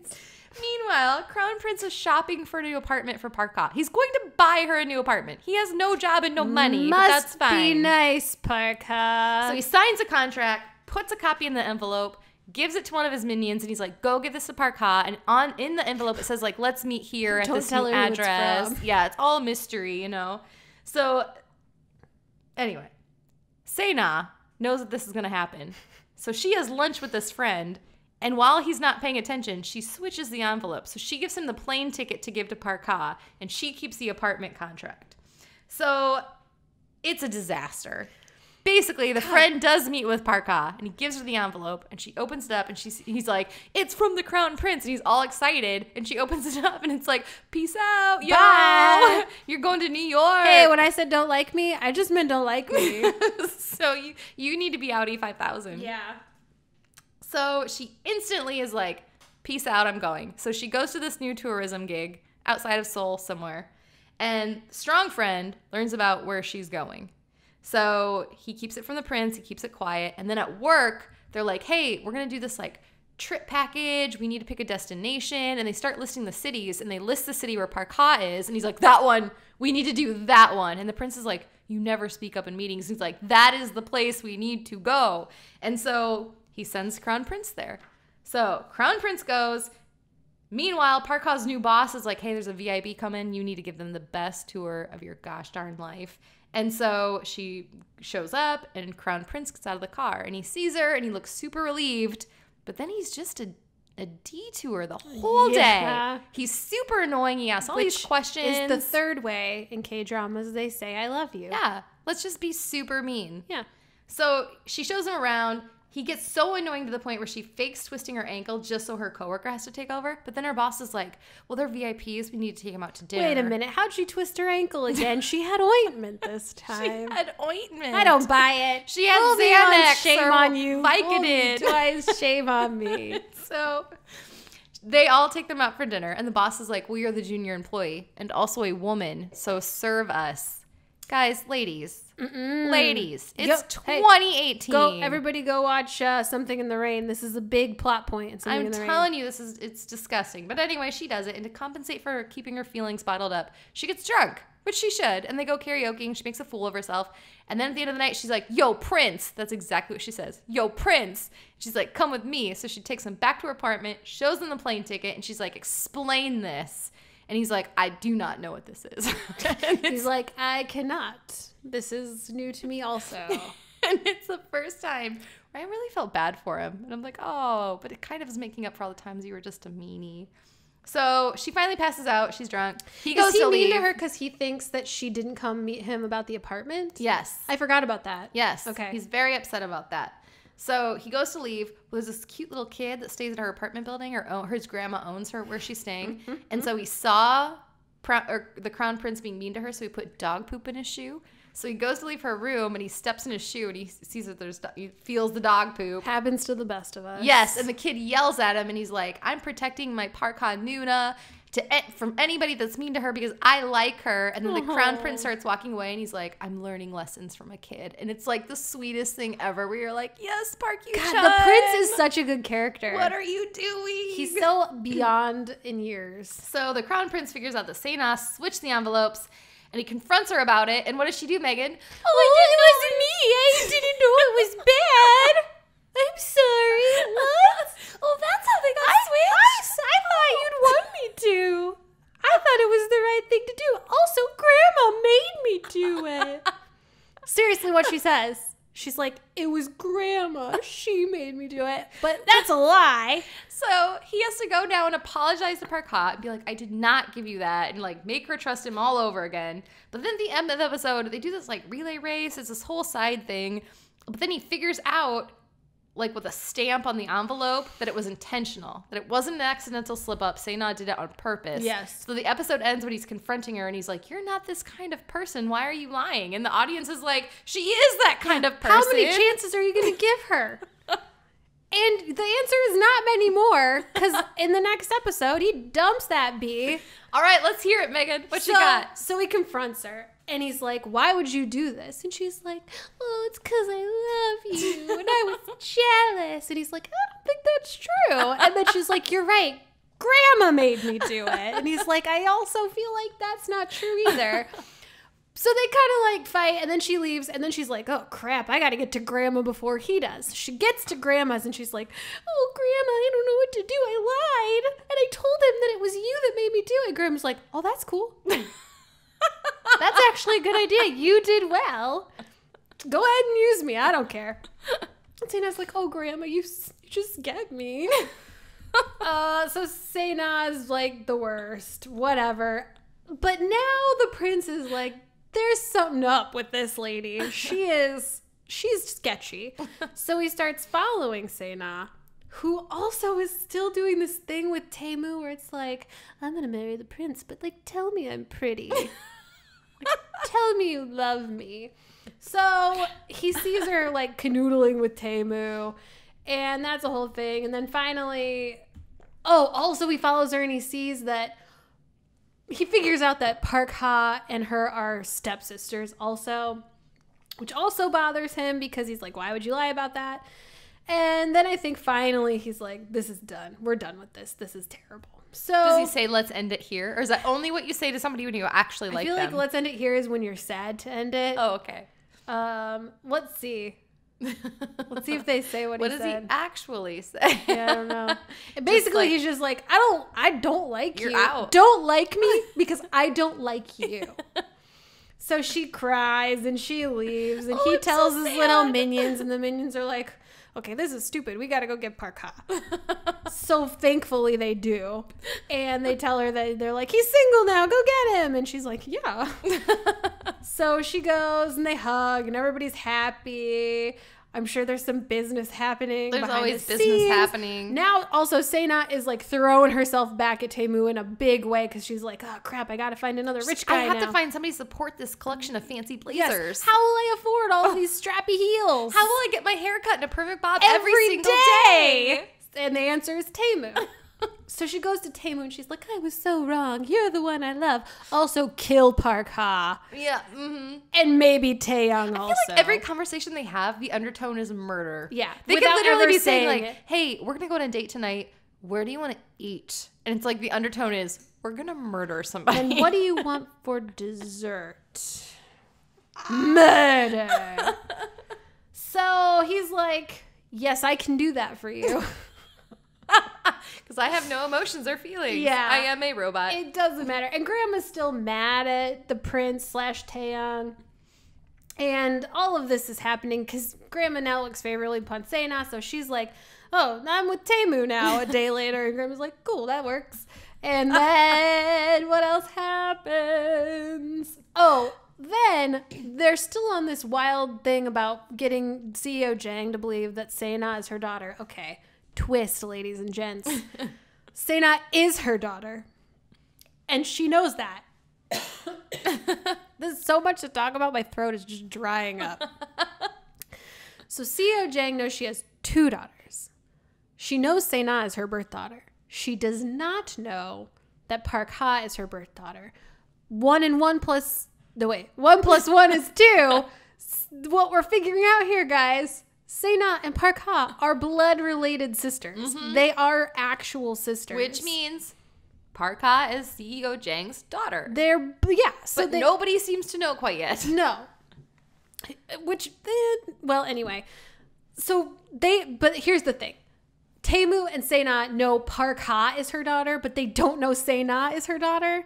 So they're lying, saying that Sena is her daughter, but they're not lying. That's right. And CEO Jang knows that. So basically, Taemu's like, get some way that we can confirm like DNA that you're her daughter. So like steal Park Ha's hair. And Sena's like, that's nothing. I can switch plane tickets and apartment contracts last week. Yeah, this is I easy. can get some hair. This is not a problem. You so want she's teeth? gonna do I that. get you teeth. And they do it. She like gets some of her hair because she pretends to be friends with her, and they prove it. But then CEO Jang's like, what's your game here? I already know you're my daughter. So she knows she's lying. So it's like a side story that who really cares, but is that really loud? I'm pouring another glass of wine. Sorry, get guys. it, girl. Sorry. Drink up. All right. Oh, business stuff is happening. The sister thing is happening. And how does this episode end? They're on the roof. Oh. Is that how it ends? I think so. What do they do? God. They're just like doing laundry and stuff. They're on the roof together. The CO Jang thing. Oh, also at this point. Oh, yes. They're on the roof together. Mm-hmm. And they're doing laundry. And cloth slips and covers the bottom half of Park Ha's face. And finally the prince is like, oh, your sister-in-law. Because she's always wearing a kerchief over her face. From way back when. From past. From my time travels. From the days of I yore. recognize the top half of your face, but only when it's covered up with a cloth. Right. Because otherwise it's completely not recognizable. Right. So he realizes like, oh, it's you. Finally. Anyway, end of episode. They're hanging up clothes, and all of a sudden it mimics the way that he's looking at her, and the cloth is hanging in front of her face. It mimics the way that she looks when she was way back when sister-in-law. Right. So he finally puts all the pieces together, and he tells Park Ha that she and he knew each other in the past, and they were actually quite close. And everyone is all of a sudden happy. Like, oh, it must be reincarnation. Like, we're so glad. So they're dating now. None of the 4 dudes from the past were like, so familiar. How does nobody Megan, if you covered up the bottom half of your would face still right know now, me. I would still know you. Also, my voice sounds the same. The woman is the same woman. It's just a 4-inch cloth. I'm just She's gonna dress the and same. it's not like he her hasn't mannerisms seen her are gonna be the same in 300 years. He saw her yesterday. And then traveled 300 years. Anyway, we have many things to say to the writers of this show. Oh, this is the best episode. One of the best episodes. They make plans to see fireworks that night. And she suggests, like, oh, I'll pack 5 dinners so we can all go. And he does this really cute thing where he points between the 2 of them. And he's like, I was just thinking the 2 of us could go. Meow. But they do the classic Becca in high school mistake where you never want to hurt people's feelings. So you're like, well, let's tell them that we're sick. And that way, nobody's feelings are hurt when they know we are going to go without them. You all live together. They're going to figure it out, you dopes. So I forget what they say. She says she doesn't feel good, and he says he's tired. Anyway, they both say they're going to go to bed early. They sneak out, and they go to this fireworks show together. Super cute. However, they literally are frolicking through a park, guys. They're holding hands and skipping through a park to get to the fireworks show. My husband and I didn't do that on our freaking wedding day. Frolicking in the park does not happen in real life. Speak for yourself. But it does when you're time traveling. And I love it. So all I wrote down next, seriously, word for word, business stuff, board voting, family confusion. Yeah, that's like half the show. Now let's skip back to the good stuff. So Park Ha and Crown Prince are like walking through the streets. They go by a market, like a street market, and they buy wishing rings for each other. Megan has something in her eye. I gotta get some drops. Keep going. Go get some drops. So they buy these wishing rings. I can't talk. Wishing rings.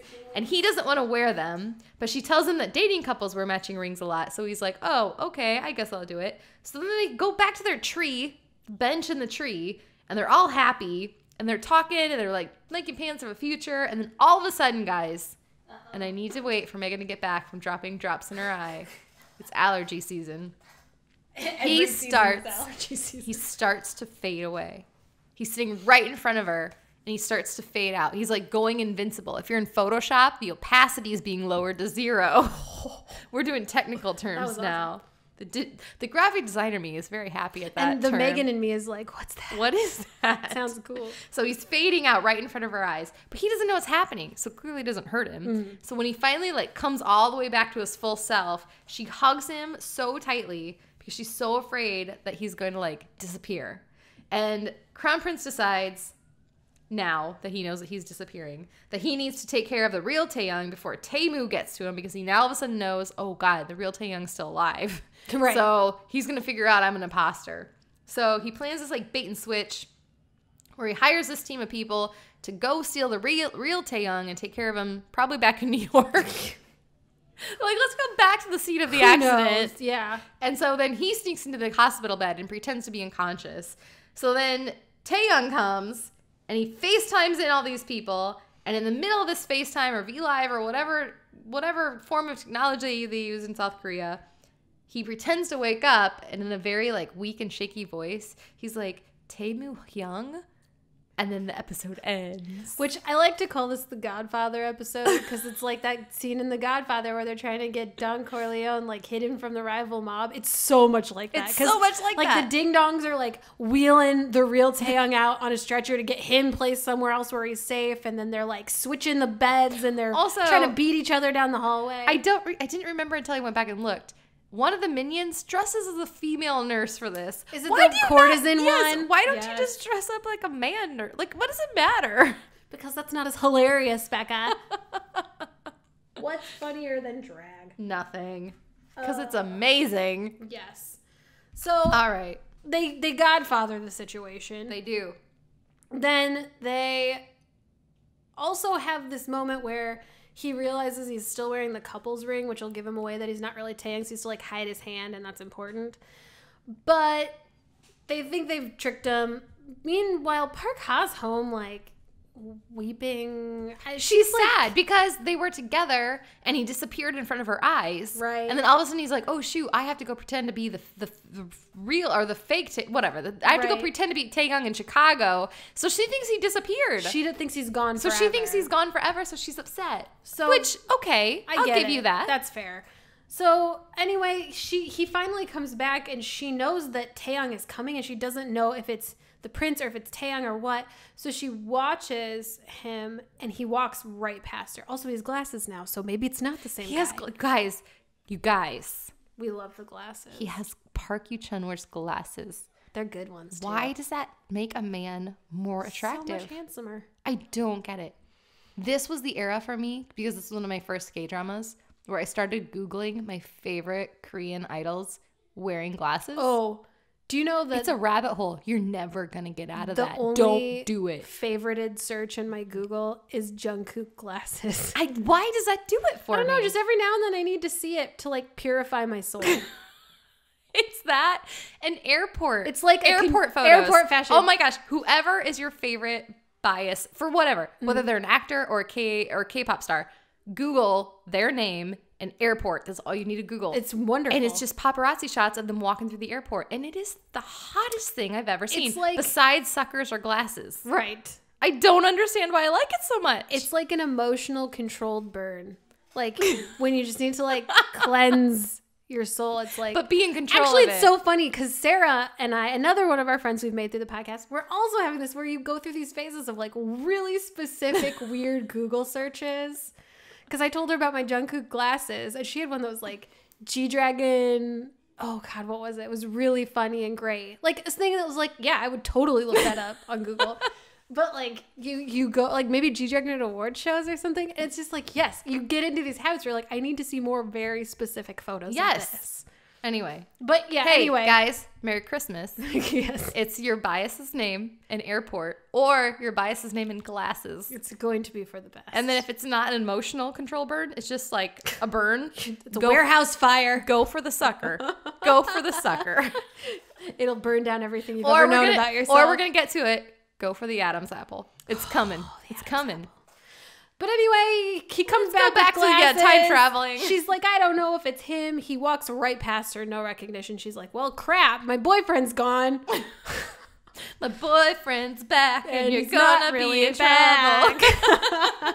So he's talking and everybody's like, oh yeah, that's Taehyung, he's back.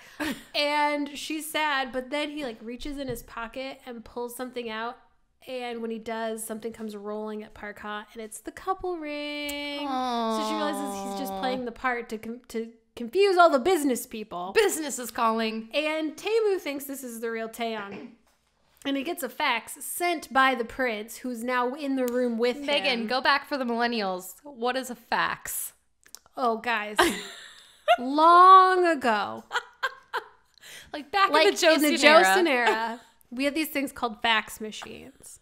No one really knows how to use them. They're very unreliable and very loud. They're very loud. Very loud, but they were like magical. It was like an email, but physical. It was like a physical email. Like you sent it and then it popped out on the other end in a real paper. You know what's annoying is sometimes you call a phone number and it would be a fax line. And you get this like me, me, me sound in your ear and you're like, oh, this is not right. This is a fax machine, not a phone. Google it sometime when you're done looking up so-and-so in glasses. So he gets a facsimile, and it says, murderer! And he's like, well, that's got to be the prince. Okay, this is confusing. So he thinks the prince is Taehyung, and he thinks that the prince is someone else somewhere else. Yes. But he's not. The prince is sending this, but he's actually there, the person that he thinks is Taehyung, because Taehyung's still in a coma. He's still in a coma, hidden probably in New York. This is all part of the murder and business. He is. We don't know. So he knows what's going on, but then, you know, the prince is smart, so he's like, oh, that doesn't seem good. Anyway, business and murder. And then what happens? A lot of threats. Taemoo is going off the deep end for sure. I just want to apologize again Guys, we're re-recording and Megan didn't bring her notes and I feel so bad because the first night I was not prepared and Megan was so prepared and she was bailing me out. And now I feel like I didn't look up Megan's episodes tonight. Megan, fighting. You're doing a great job. And it's good that I'm taking some time because this is very important because here we go, guys. All right, let's dig in. Tamu calls up Parka and he's like, meet me here, even though she knows she should not do it. Why would she meet him? She does it. Every thing he says to her has the undertone of murder. He says something like, you're gonna meet your real mom or something. And she's like, well, I do want to do that. So she goes, he like knocks her out with a cloth over her mouth. Next thing you know, she wakes up in the back of, what, Becca? A refrigerated truck. Public service announcement. The #1 killer of K-drama female leads. Refrigerated containers. Refrigerated containers. Pasta. Oh my ghostess. Rooftop Prince. You guys, you do not go into cold plate buddy system. Do not do this at home. All right, warehouses and refrigerated places. You grab yourself 4 buddies. That's the new rule. Well, or at least someone who's very good at getting you out of tight jams. Because once again, Tamu takes a picture of the unconscious Parka in the back of the refrigerated truck with her phone, texts it to Dum Dum Prince. Because again, he doesn't know that Prince and Taeyong, who he thinks is Taeyong, are the same person. Sends him to it and he's like, you better bring that, you got to bring that cell phone you have with the evidence that I was in New York or I'm going to kill her. She's going to freeze to death. Right. Which seems like a pretty big trail here. Like, we're gonna catch you, but that doesn't matter because Prince jumps into action. He's headed over. Finally, Parka wakes up and she's cold and like, how did I get here? She's like, shoot, is my birth mom in here? And there's like this moment where you're like, is he gonna make it? Is he not gonna make it? And I'm not gonna lie, part of me was like, oh God, this is a horrible way to kill off a character. Might die. End of episode. All right, let's pick it up. Parka is locked in the refrigerated truck of friendship. That's an inside joke from our last episode that nobody will ever hear because my computer hates me. So good though. So Seda's mom, in the meantime, is like, "Yo, fish market mom." Yeah, no, CEO real mom. CEO okay. Jang. She's like, "Yo, I gave birth to you," and Seda is shook. She's like, "Oh shoot." I guess we don't need to kill Parka because I am the real daughter. In that case, murder's not necessary. So I guess we don't need to do this. So she calls Taemu and she's like, where's Parka? And he's like, she's being taken care of. And the undertone is murder. We are murdering her right now. Very slowly and painfully. So Taemu meets the Crown Prince and he demands the cell phone in exchange for the key to get Parka out of this refrigerated truck, even though he never really tells the prince where this truck is at. So the prince is like, of course, here's the cell phone, whatever. So there's a shuffle and some fighting. And then the Crown Prince emerges victorious because his friends rush in to help. And he rushes to save Parka. He finds her huddled in the truck. And this is where I have a problem with this, you guys. He climbs into the truck. She kind of wakes up because he's yelling at her. And she starts crying. He never takes her out of the truck. They just hug in this refrigerated truck. Hang out in the truck, which literally a few feet more, and you would be completely out of the cold. You would be in the warmth. You would be in the warmth of a summer night. Of the summer day. But instead, whatever. You're just gonna, that's fine. Let's do it while she's crying. Let's pour water on her frozen face. So maybe she will freeze completely. So I'm a little confused by it, but it's a very sweet but very cold reunion. And as corny as it sounds, the whole time you're like, oh my God. I know. I almost started crying watching it. Again, this is like Boys Over Flowers, where we are making a lot of fun of the show. We fully endorse it. Oh, it's wonderful. We love it. Must watch. It's so good. Although I will say, my mom would agree with us about Boys Over Flowers. She's like, it's nuts, but you should definitely watch it. She was not as big of a fan of Rooftop Prince. Which is so funny because I read the Amazon reviews of Rooftop Prince and a lot of people were like, this show was dumb. Really?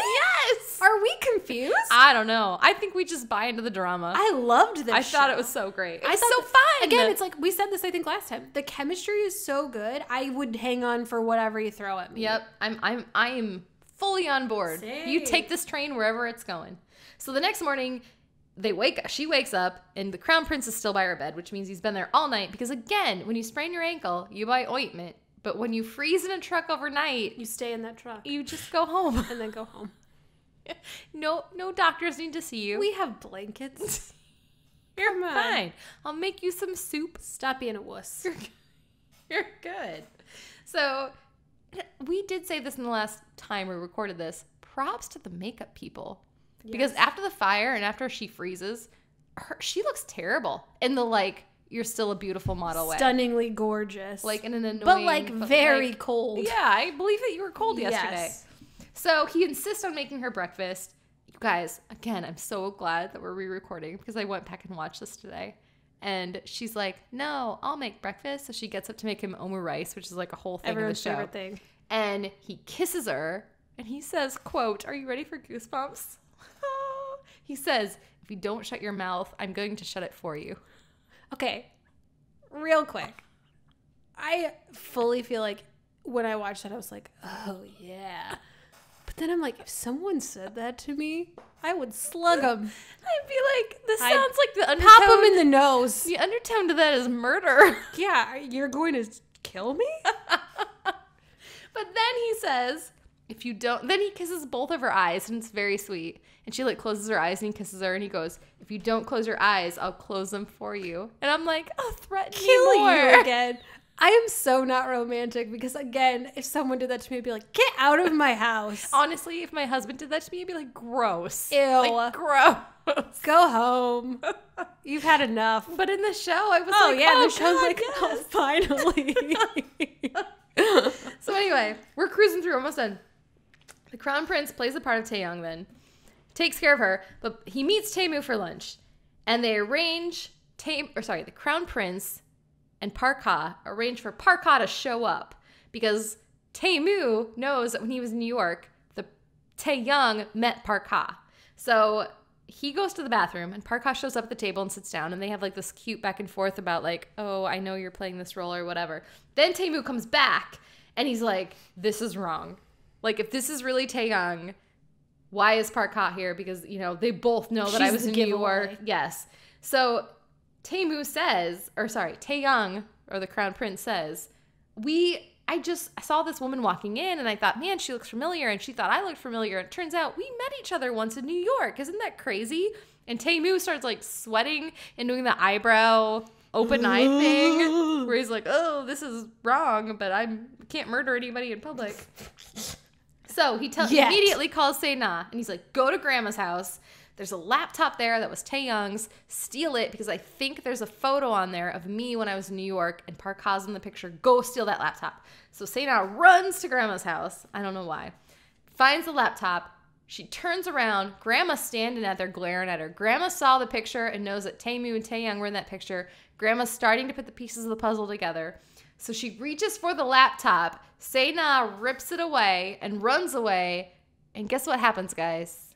This is not a joke because we do joke a lot of this podcast.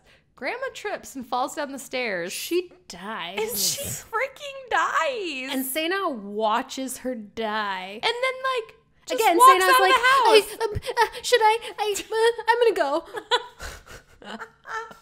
Like, gives it a whole like 5-second thought of like, should I do the right thing and see if I can save her, or should I leave? Yeah, I'm gonna outie. leave. I'm outie. I'm gonna go. So Sena tries to flee the country immediately with her unsuspecting real mother, CEO Jang, who's happy because she keeps saying like, let's just leave, let's start fresh or whatever. So they're at the airport, and I don't remember why. Park Ha shows up. Yeah, I don't know. And all of a sudden, CEO Jang is like, you look like me. We've hung out before. And they're putting all the pieces together. And they realize like, oh, we're mother and daughter. So she brings her to her bosom like a Jimin baby shower. It's this glorious moment, family time. Well, then Sena sees it, and she gets very mad. So she arranges to meet Taemu. And when she hears the door open, and she says, how could you stand in front of grandma and not feel guilty about what happened? And then she turns around, and it's the Crown Prince. So now the Crown Prince knows that Sena and Taemu are behind grandma's murder. Kind of murder. Accidental murder. Death. I'm not sure. Second-degree murder? We're not lawyers. Yeah. And so Taemu walks in then, and the Crown Prince is like, you B-word, but not for girl, for boy. And he punches him. We don't want an explicit rating on our podcast. B-A-S. Bozo? B-A-S. Tard. E-L-I-N-E. And then he punches him, and the episode ends. And then the next one starts. Business and murder. Business and murder. Then they have this whole confrontation. They're beating each other up. The Crown Prince is like, oh, crap, I couldn't protect grandma. And he, like, apologizes to the comatose Taeyang, who is now in Korea. Oh, he did get back They to did Korea. bring him. Oh, Yeah, I'm they managed so to bring him back. I'm glad. sure. I don't know about transporting a man in a coma. Was Parka his but- tourism guide? That's why he's so bored. He's in a coma. So then that's sad, and they're crying a little bit, and then Parka and the prince meet up, and they're having a romantic moment, and then, oh, come on, the prince starts to disappear again. They both know about it. Not literally, not figuratively, but No, literally. like he's physically, literally fading he in and can't out. hold Parka because his arms are gone.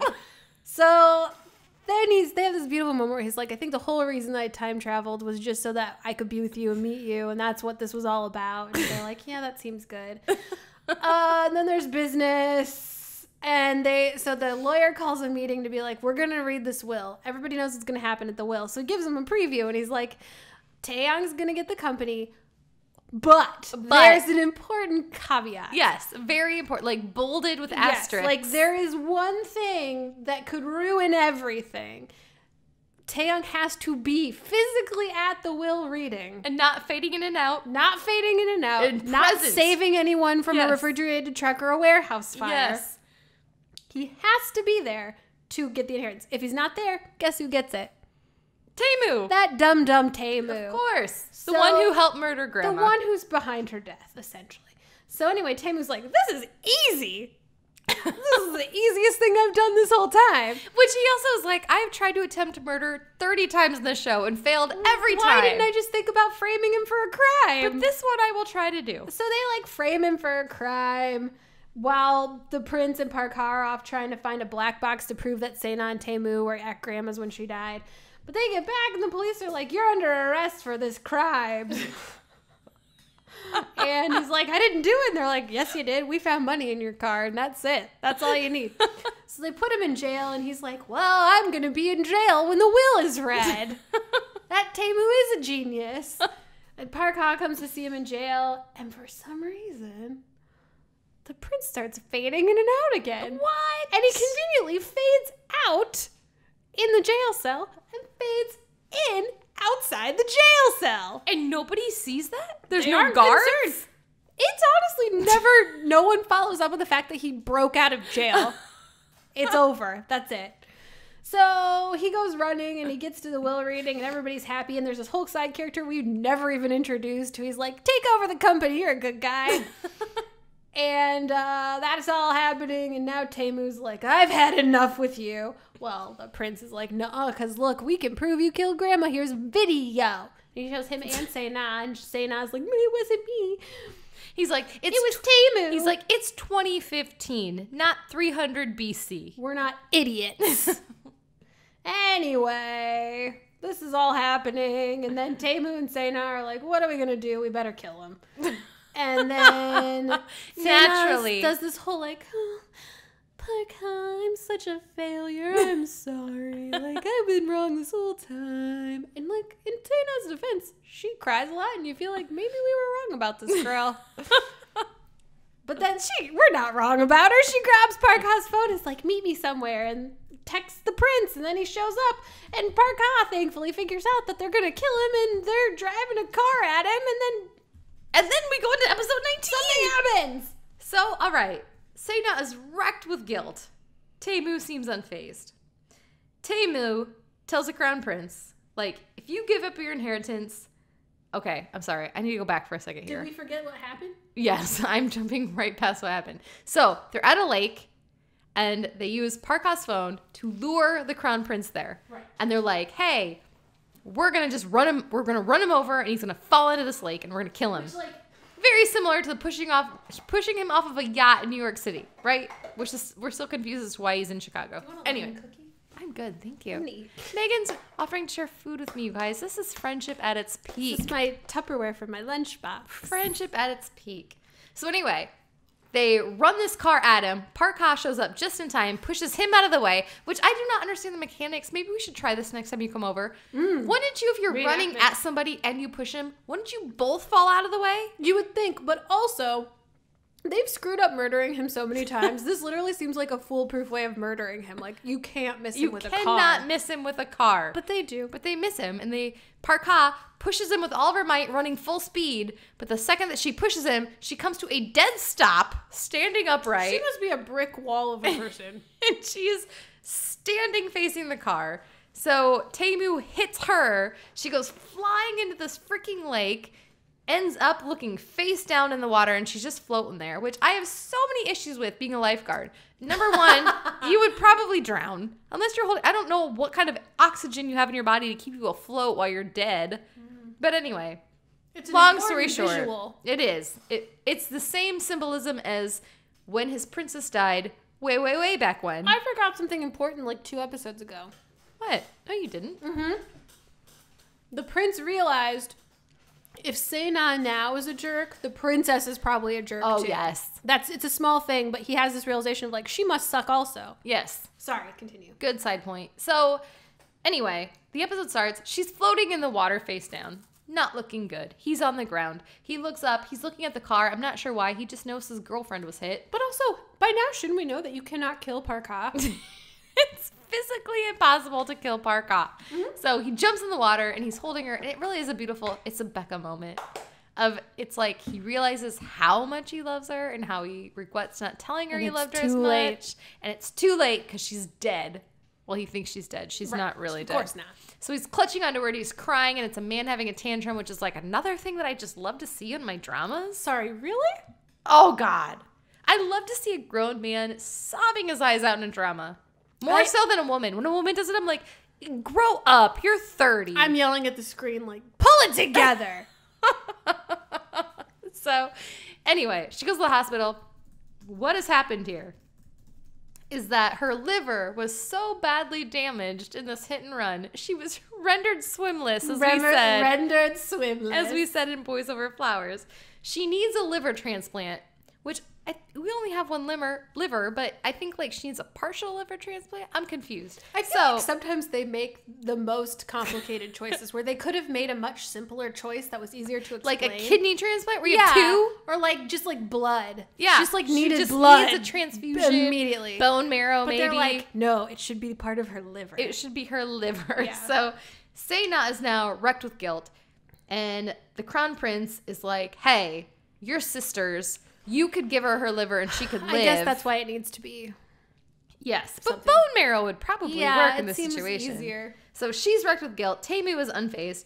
Temu tells the crown prince, hey, if you give up your inheritance, I will let Sena give your girlfriend part of her liver. Which is, again, where Temu is like, I own you, Sena, because I love you. And she's just like, oh, well, okay. I guess if he tells me to. So it's so confusing. So, of course, the crown prince is like, I don't care because I'm not the real Taeyong. Yeah. Take what you need. I want the And woman I also- love to live. Also, Taeyong never wanted to inherit this business no, anyway. he never wanted it anyway. He was in New York or Chicago. We are unsure of He was international at this point. We are unsure of the location. No one knows. So Temu gets the inheritance and then decides he takes Sena on his car and she thinks he's going to bring her to the hospital. Instead, he starts taking her the opposite direction and he ends up on a dock and there's a boat waiting. He's like, are you stupid? I have the inheritance. Let's just go internationally on this boat. Like Right. the Another- slowest mode of which- transportation ever. Sena, you in danger, girl. Because would you really get on a boat with a guy that pushed somebody off a boat? Do not get on that boat. Do it. The way you say boat is killing me. Boat. So she's like, oh no, I think I'm actually in trouble. So she texts the crown prince. She's like, listen. Which also, yeah, at this point, she's done a total 180. She's like a good guy now. All of a sudden she's like, well, we'll get to that. Yeah. So she texts the crown prince and she's like, oh, I think I'm in trouble and I think you should get here because I'm the only one who can save Parka's life. So come help me, whatever. So he comes for the first time ever. She does the right thing. Crown prince shows up. And all of a sudden there's like a fight and a shuffle. And again, it's like the refrigerated truck. People show up. There's like ninja choreography going on. I enjoy it. But somehow the crown prince ends up with Sena, and they go to the hospital, and she is willing to give Parka part of her liver because she's like, oh, we're sisters. I've done so much, but now that we're blood related, I take it all back. Like, I'm so sorry. I want to be friends now. I didn't remember mean when that. I left you on a truck as a child and you were in a terrible accident and forgot everything. I'm so sorry about that. Hopefully this partial liver will make up for it. Do you see my fancy collection of blazers? You can borrow one. We're the same size, girl. But just one. So she ends up giving her part of her liver, and she saves her life. And then there's this whole subplot with like the moms, and they're like, you're forgiven for all your terrible things. Yeah, it was not. Our family is now complete with this messy, messy history. So let's go back to the real stuff. So the minions are still there. They know they're going to disappear soon. So they take up a bunch of part-time jobs. It's like this weird subplot. It's one of those things where you're like, we're starting this on episode 19. We're starting all over again. Oh, why are we getting so far back? They take all these part-time jobs to save money to buy Parka a juice store. Which is very nice. But the problem I have with it, and we've mentioned this many times, is they call it Parka's sweet juice. No commentary needed. Parka's sweet juice. It's also amazing to me how quickly in K-dramas people can save money for huge purchases like a business. And it's no NBD. Like, oh, we all worked big one deal. part-time job and now we can buy this business. So they all start disappearing one by one, which means the prince is going to be disappearing soon. So then Parka, her life now saved. They're on the rooftop. Fully recovered from a liver transplant. Fully recovered. She bounces back fast. I'll give her that. She probably just went home. The like coldness of the truck, she was in bed longer than she was for a full liver transplant. I'm surprised they didn't do that at home. And the heat from the fire fizzled together her organs. It was fine. She didn't even need medical attention. So they're at the store, and he's like, yeah, we bought you this because I'm going to be disappearing soon. And she's like... At least he's realistic, I guess. She's like, you know what we should do is we should get married. And she proposes to him, and it's very sweet. And it's one of the few times in K-drama where we're like, yes, that female character took the lead, took the initiative, and was like, this is what I want. Let's do this. Apparently this answers our question about what's cheating and time travel, because apparently if you figure out that your partner in the past was a ding-dong, you can do whatever you want. You can do that. Yeah. But the problem is, he's like, no. He's like, I don't think we should. And she says... Do you think people marry knowing that they'll live together 100 years, 200 years? I'd be happy with even one day. And he's like, yeah, I'm going to pass. That's going to be no from me, dog. Inside joke. Yeah. Maybe you can put two and two together if you listen to all of our podcasts. So anyway, she's super moody now. And like for days, she like ignores him and he's like, I don't know why she's so mad. Oh, women, am I right? That's what it feels like, is it's like, oh, women. So he thinks it over, and finally he corners her on the rooftop saying, fine, if that's what you want, then I'll just do it. And she replies with, and it's a classic where she's not looking at him, so he's talking to the back of her head. She must have a great hairstylist. Oh, yeah. And she replies with, you don't even know what I want. And he says, I'm saying, let's do it as you want. Let's just go ahead and get married. How romantic. Well, that's how I hope it happens for me. Please just give in to me. Fine. Let's just do it. So it's actually quite sweet. The next day, quick turnaround for wedding planning. They get married on the rooftop. Now, all the minions have already disappeared into the past. They're way, way back when now. This wedding sucks. And they don't have anybody else there. It's a very makeshift wedding, but they do the whole symbolic thing. They hold hands. They say vows. It's actually very beautifully shot. And then they kiss. I hated this episode. And then as they kiss, I remember crying at this episode. As they kiss, he keeps fading in and out. And then he pulls away and they both start crying. And he's just like, I love you so much. And then he's gone. Ugh. And she's like holding air and there's nothing there. And she realizes that the love of her life has now gone back 300 years. Or however many years he's gone. And she's like, I should have at least said goodbye or take care of yourself. And it's like, well, girl, you had 5 months with him to say this business. Also, you could see him slowly disappearing, so you could have thrown in a quick, like, bye! Don't forget to write. Hey, eat well. Well, But I'll nothing. miss you. Sarange. Nothing. Yeah, anything. Nothing. Well, Nothing. thank God there's an episode 20. All right, Megan. If throw that's it how the down for show, us. if that's how the show had ended, I would have been throwing things because I do not like. Give me a happy ending. That's all I ask for. Tell us how it goes, So Megan. the prince reappears in the Joseon era. But it's funny because it's the reverse fish out of water where now they're like in modern clothes and he like tracks down all the minions and they've got like their ketchup and their other like modern technology. They've and all it's- been wearing. Oh, that's what we didn't They say. were, like, plaid They knew shirts. they were going to disappear, so they've all been wearing backpacks for weeks with their stuff they containing wanna all keep. this modern day stuff in it because It's they very knew that they funny. could bring it back with them. Yeah. Yes.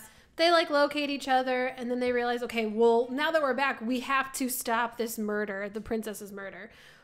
Or we have to figure it out because, Yes. okay, we established this last time. There's way back when, and then there's way, way back when. So it's like the past in the past. So we have to go back to the past in the past where we see sister-in-law who is going to deliver a compact of powder to her sister. It was sent from her brother. Who's her brother?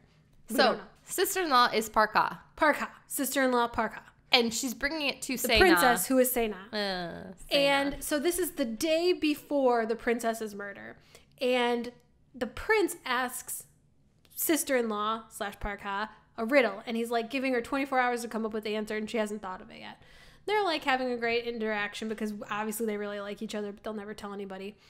Well, here's the plot, ladies and gentlemen. Give it to us. Also, Taemu is also a bad guy in the past. He's running around with his Who'd cronies, have thunk it? planning evil stuff. But the sister-in-law figures out or overhears that there's this plot where her sister, the princess, is supposed to take the powder in this compact and sprinkle it on the persimmons that are brought to their room. And then the prince is going to eat the persimmons and it's poison and he's going to die. It's this plot to kill the prince. And then she will have power with Taemu. Right. She'll take Yes. over and like her dad is in on it. And Parka hears this and she's secretly in love with the prince. So she's devastated. So they bring the persimmons and everything's going to plan. But then something unplanned happens. There is a knock on the door. And they say, come in. And it's Parka. And she says, I just wanted you to know I came up with the answer to your riddle. And he asks what the answer is. And she tells him and it's right. And he's like, well, I told you I would give you a reward if you got it right. What would you like? Oh, you guys, it hurts just hearing Megan say it. And she says, Megan, I feel like something's bad is going to happen to you if you say it. well, now I don't want to say it. I don't want anything bad. She Say says it. the persimmon. So she takes the poison persimmon. And She knows quick they're poisoned. question, why she's not like, great, I'm going to eat these later. I don't know. But she doesn't. She eats them. And now she's going to die. That is a great plot hole that you just pointed out. That she could have Hey, just... I'm going to package like, these up and eat them tomorrow. I'm not hungry right now, I but I just will ate. be later. I just I don't ate. want to like make you guys jealous because I'm not going to share them. But anyway, so she's going to die. And then like Sena / the princess is kind of like, oh crap, I feel bad now. And Because so, not only have I disfigured her face for her yeah, entire like, life, burned her face on stole her purpose. husband, and now I'm going to murder her. And so she does show some humanity when she's like very sad that her sister is going to die, and so she's having a change of heart. And the sister-in-law is like, just promise me after I die you'll take care of the prince. So then we realize it's the day that they disappeared. Like it goes back to the present in the past, not the present past. So we're still in Joseon era. The present and the way back when. Yes. So we realized that she convinced Sena to change clothes with her, and so it's Park Ha's body that's floating in Because the she lake. knows she's going to die anyway. Right, so she's gonna die. So she kind of walks into the water. I think if I remember that right, doesn't she walk in the it's water very like choking and dramatic. dying? And Yeah, and she dies. But like now, I mean, I'm skipping tons of stuff, but basically like they figure it out now because the prince is back and knows that Sena is evil and he knows Taemu is evil. So he uncovers the plot and he ends up finding a letter that sister-in-law wrote way, way, way back when. Mm-hmm. That's basically like, this is what happened. I just need you to know that I've always been in love with you and I'm happy to die for you because you are the only thing that matters to me. And he's like, oh, come on. And he's like, well, great. Now I left the present day you And now to you're come dead back here. to the present you, and you're dead. So it sucks. But then But then he's like, like, well, future me will like this. Yes, this is going to work out for me. Because what he does is he gets an idea from this letter, and he writes a letter to Park Ha. So he's in the Joseon era, writes a letter, puts it in a hiding place because the palace is still in Seoul. It's like an historical And they've location. been there in the They've been there, present. and he's showed her like, oh, this is where I used to hide stuff. Well, good thing he showed her that, because she goes back to the palace and she's like, I just wonder. And she opens up this like hidden chest, and inside there's a letter for her that has survived 300 years from the prince. from the prince, basically being like, I'm so so in love with romantic. you. It's I'm like, I so should have in love told with you you. every single moment that I was with Yes. you. It's amazing. And he's like, if I knew if I died and it would take me to you, I would die right now. It's like, oh, come on, this is great. Well, it shakes her up real good. So she's working her shift at Sweet Juice. Shaking up other things. Shaking up juices. All the juices. Who names it Park Ha Sweet Juice? You guys don't understand how much this has haunted Becca. This is The long day- before we did this. Seriously, the day I watched this 2 years ago and I saw the subtitles of Park Ha Sweet Juice, I was like, are you freaking kidding me? Who calls it Park Ha Sweet Juice? This is the meltdown on the level of like my Reply 1988 meltdown where Becca's just like, change the name. You guys, if I were to walk by a store and it was like Susan Sweet Juice, Susan. I would not go there. So hard on Susan. You don't know anything about her juice. It might be fine. I can't deal with this right now. Oh, It's well, terrible. Well, she's there and she's working and it's her juice and she can call it whatever she wants. But she's terrible. She's sharing her sweet juice with everybody. For a price. For a price. She's an independent She woman. is a businesswoman. So she's working the counter, but she is distracted by this very old letter. And then a gentleman comes up to the counter. No, it is a juice. The world's most handsome gentleman walks in, orders a juice, clearly is trying to get her attention. I watched this again after we recorded last, 2 days ago. It's beautiful. And she never once looks up at him. And it's terrible customer service. So it's the prince or it's Taeyong. We don't know, but it's one of them. It's Park Yu-chun. It's Park Yu-chun. Whoever he's embodying Yes. is in her sweet juice store. And she's too distracted by he is this letter. buying her sweet juice and she is just not paying attention. So you're like, well, this is fine. He's going to get her attention. Well, no, he doesn't. No. He gets his juice and he leaves. So then so typical. such a dude. Give up before anything good happens. So they're still like in the past, and that's like a quick thing. But then, as Park Ha's leaving the juice store, she finds another drawing that looks just like the one Taeyong did of her in New York. And it's again like, please meet me. Great. She gets They're super done. excited. So she finds it and she shows up at this place and he's there. But it's it's Taeyong, right? Because he drew the picture, right? But basically, without like going in depth in what happens, because you just have to watch it. It's a wonderful ending because she shows up and there's Taeyong and he's basically like, "What took you so long?" or something. And doesn't she say something like, "What took you so long?" Or like they like switch like Yeah. a funny little quip with each other. And then she reaches out for his hand and they hold hands. And then, so he looks like Taeyong, but then he turns into the crown prince, and he's wearing like the traditional prince like the robes, Joseon and the era. hat, the Joseon era, and it's so beautiful, and they're crying, and And that's it. that's it. Which- So you're like, it's like whatever you want it to be. It's like that. Are they dead in the cafe? In that one Becca talked about. Who knows? That winter that wind blows, or the winter Whatever that it wind is. blows. Where it's like you don't really know what the ending is, but you're like, it can be whatever you want. Okay, guys, my only beef with the ending, because I thought it was beautiful, and when we recorded it 2 days ago, I was like, it's the best ending ever, because you can make it whatever you want. My only beef is, because I went back and watched it today, why did they not kiss?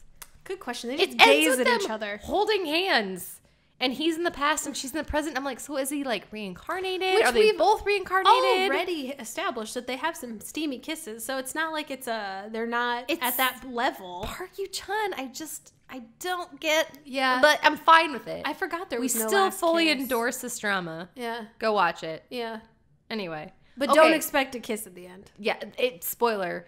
They just there sold are plenty hands. of other real good kisses in that It's show. like PG. Is there like a lesser rating than PG? G. G. Okay, fine. G. E for everyone. E for everyone. Okay, really quick. We've got like a few minutes. We went Well, this is a long long tonight. one. Wow. You guys are so blessed to get us for 2 hours of time. That's super long. We have to make up for missing a week. Yeah, seriously. We do apologize, me and A. Okay, Megan. Real quick. Mm-hmm. We have to dig in. So, you guys, right now in my office, I'm looking at a picture I printed forever ago. 3 photos of Park Yu-chun. And so it's this thing between like collarbones and Adam's apples.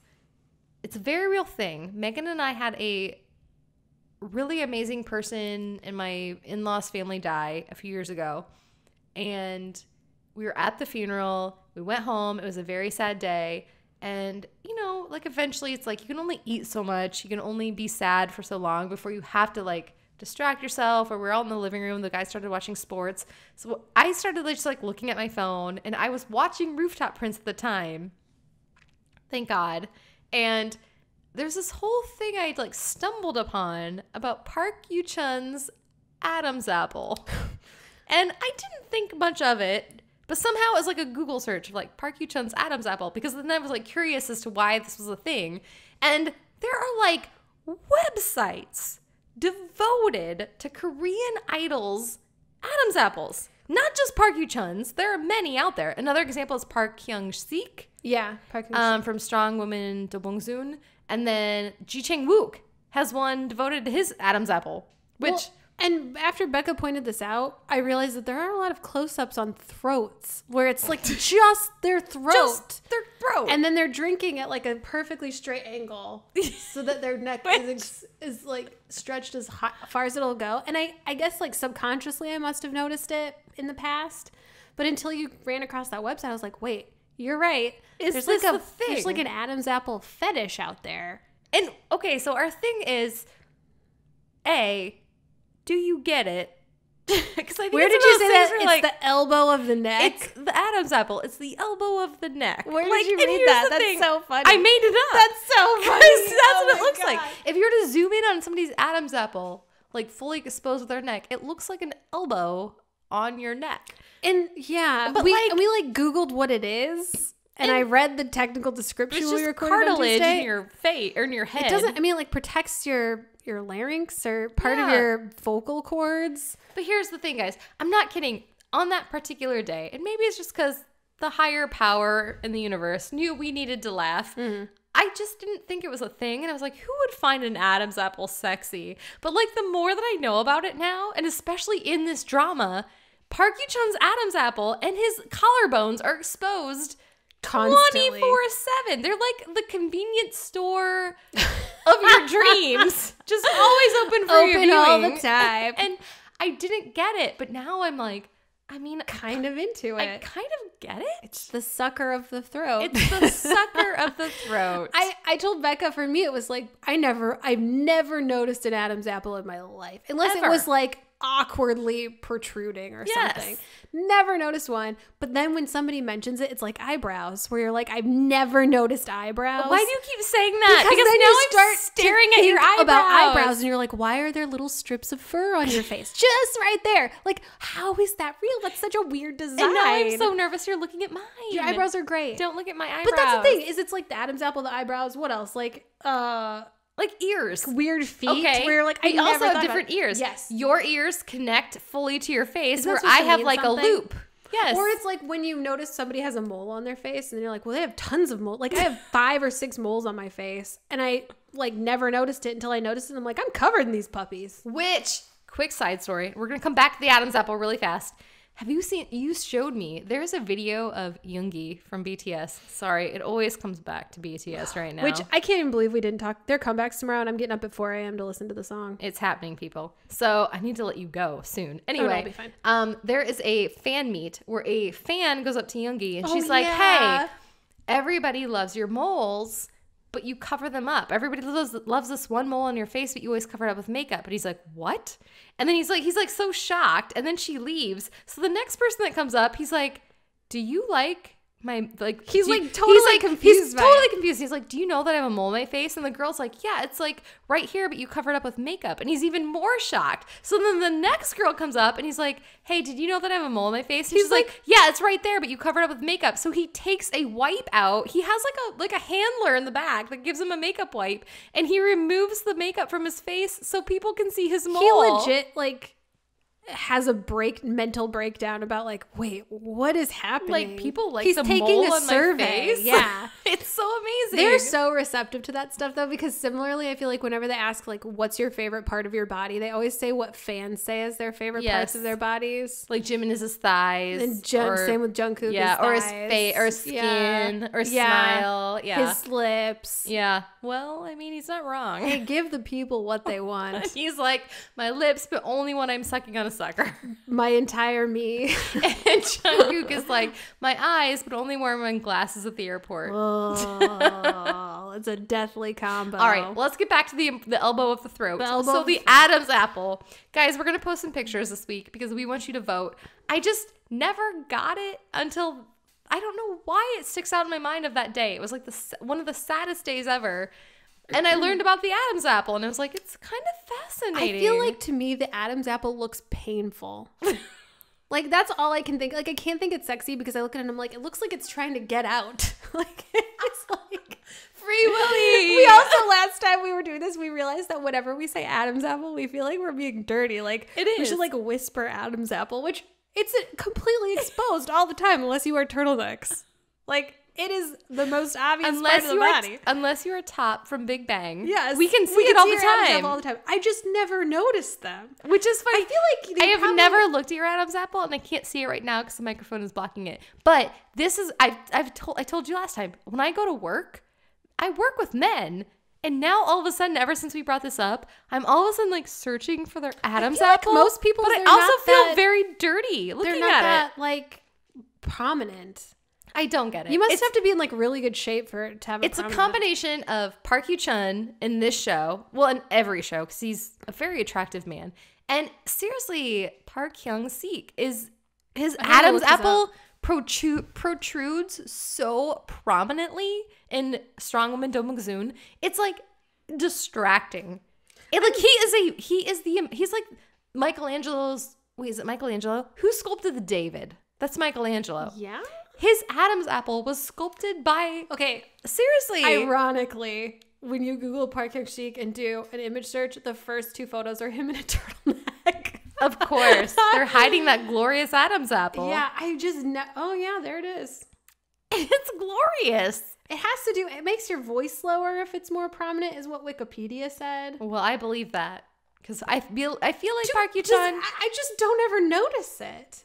Guys, please weigh in. Don't make me feel like I'm crazy here, but it's been bothering me. Now it's I'm been looking bothering up me all a my lot favorite lately. people to see if I can see it. The Adam's apple? Yeah, I'm telling you. I feel it's a pervy thing. Doing this, It's a thing. It doesn't make sense. Do you guys feel like you have to whisper it? Hey, have you seen Gong Yu's Adam's apple? I feel like you have to whisper it when you feels say it. wrong. It feels wrong saying it. Oh, there it is. Look at that. It's all over. There are websites devoted to idols' Adam's apples. I feel, you guys, I don't get it. I think you do get it. I do and I don't. I think you do. It's like the sucker thing all over again. I need somebody to put into words how I feel about this. Yeah, someone tell us how to feel, because we don't know. We don't know. We're like the Say novice. We're like, oh, we don't. It's dirty. Tell me what to do. I don't know what to do. It's not me. I won't take responsibility. All right, I think we're done. Megan, take us out for today. I'm too busy Googling my favorite idols and their Adam's apples. Are you finding good things? Yes, you're right though. There's a wide variety. So we want to hear from you. Whether you have a good or bad Adam's apple, we want to know. We don't discriminate. You can find us on Twitter at Nunia Business, Facebook at Nunia Business. We're on YouTube. We have our website, www.ununiabusiness.com. You can find us on Podbean, iTunes. I forgot one. Spotify. We're all over. Please check out our sponsor, whoarted.com, who-arted.com. And yeah, please leave us a review, give us some feedback, tell us what you want to hear. Just tell us what you're watching and listening to. If you've sent us emails, We are in the process of responding to them. We clearly suck at it right now, but we're getting there. And please keep emailing us, Becca@NuniaBusiness.com, Megan@NuniaBusiness.com. All right, I'm going to put a quick plug in. I would love to see you guys on Instagram because that is my social media outlet of choice. But it is under Who Arted. So it's Who Arted Photo. Just look me up. I'm there. That's a good idea. I also have a ton of photos because photography is my thing. So I do like Twitter. It's like I'm slowly learning about it Also, only because of this podcast. We almost have 100 Twitter followers. No, we don't. We have Do like we really? 97 Twitter followers. I don't even follow that stuff. That's awesome. I check every now and then to see if we've lost any. For a while, it was like wavering between like 28. It was like 28, then it was like 27, and then it was like 29, and then it was 27 again. Well, hey friends. Yeah. We only want you here if you enjoy being here. Amen. Numbers are not important to us. It's only important to us if you enjoy being here with us. Like So- that 1-star review we got that I'm still mad about. and which I never think about. It's so funny We to me got that it bothers two you. more 5-star reviews though. It's because Yay! I desperately need to be loved. Well, we would love a review on any of our outlets. And only if it's good. Well, I mean, at least give us 2 stars like Megan said. One for each of us. At least we showed up. And you know what? We each have an Adam's apple. At least give us 4. Yeah, everyone That does. seems fair. That's what Wikipedia says, which isn't fair because it's named after a boy. Classic male. Classic man. A man, am I right? Anyway, yes. So if you're on Instagram, I would love to follow you. Follow if you want to go check my site out. It's Who Arted Photo. Yeah. What else do we have? I think that's everything. You gotta say your thing. Oh, but wait. Before I say my thing, but wait, there's homework. more. But wait, there's more. 2 for the price of 1. Hey, if you're listening, we need suggestions on what you want to hear about. Yes. We had some listeners say they want us to do like a commentary of an entire first and last episode, which we're totally down for, but we don't have any suggestions as to what show. Yeah, anybody got any ideas? So we were thinking My Love from Another Star. That'd be a 'cause it's fun one. Classic. And we've seen it, so we know But the Megan has background. never finished it. And I would So love, I will be watching the last I episode would for the first love time. to hold her hand as she eats ramen and has to suffer through the last I feel like episode. that's a really good idea. So, or even, honestly, reply 1988. But you know what? You're going to get episode 18 because that's where it ends for us. You guys, I'm not going through it again. No. And one more plea for anybody listening. We would love to interview prominent people who tweet often about K-pop music or K-dramas. There's a couple I have in mind, particularly the Inappropriate K-pop Mom is like one of my favorite followers. Yeah. Sorry, not followers. I follow her. I'm not sure if she follows us. But anyway, if you have a favorite K-drama or K-pop Twitter person that you love, please let us know because I'm slowly reaching out to them and asking if they would like to be a guest on this show. And if they're listening, any of these potential guests, we would love to interview BTS also. That also goes for any fanfic writers. Oh, We would love to talk to you. You can stay anonymous. We would just use your name on Tumblr or AO3. However, again, you can stay anonymous. Even if you've been emailing us and you write fan fictions, you don't have to tell us who you are. We would just like to talk with anybody who loves the fandom as much as we do. Yeah. I just realized right now that AO3 and Archive of Our Own are the same thing. They are the same thing, Thank Megan. you for giving me that moment. You've never realized that until right now. Oh, you sweet, sweet dum-dum. Sweet, for real. I love you so much. I haven't quite figured out how to use it still. So. Look, back to school. Take your notebooks and your pencils. Let's take some notes. I wish that was school.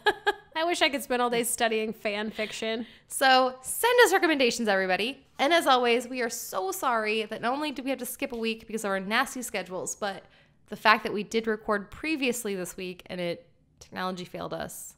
We are very sorry. So whether this is your first episode or your 30th episode times 2, which it is for Megan and I, thank you so much for joining us at Nunia Business, and we will talk to you next week.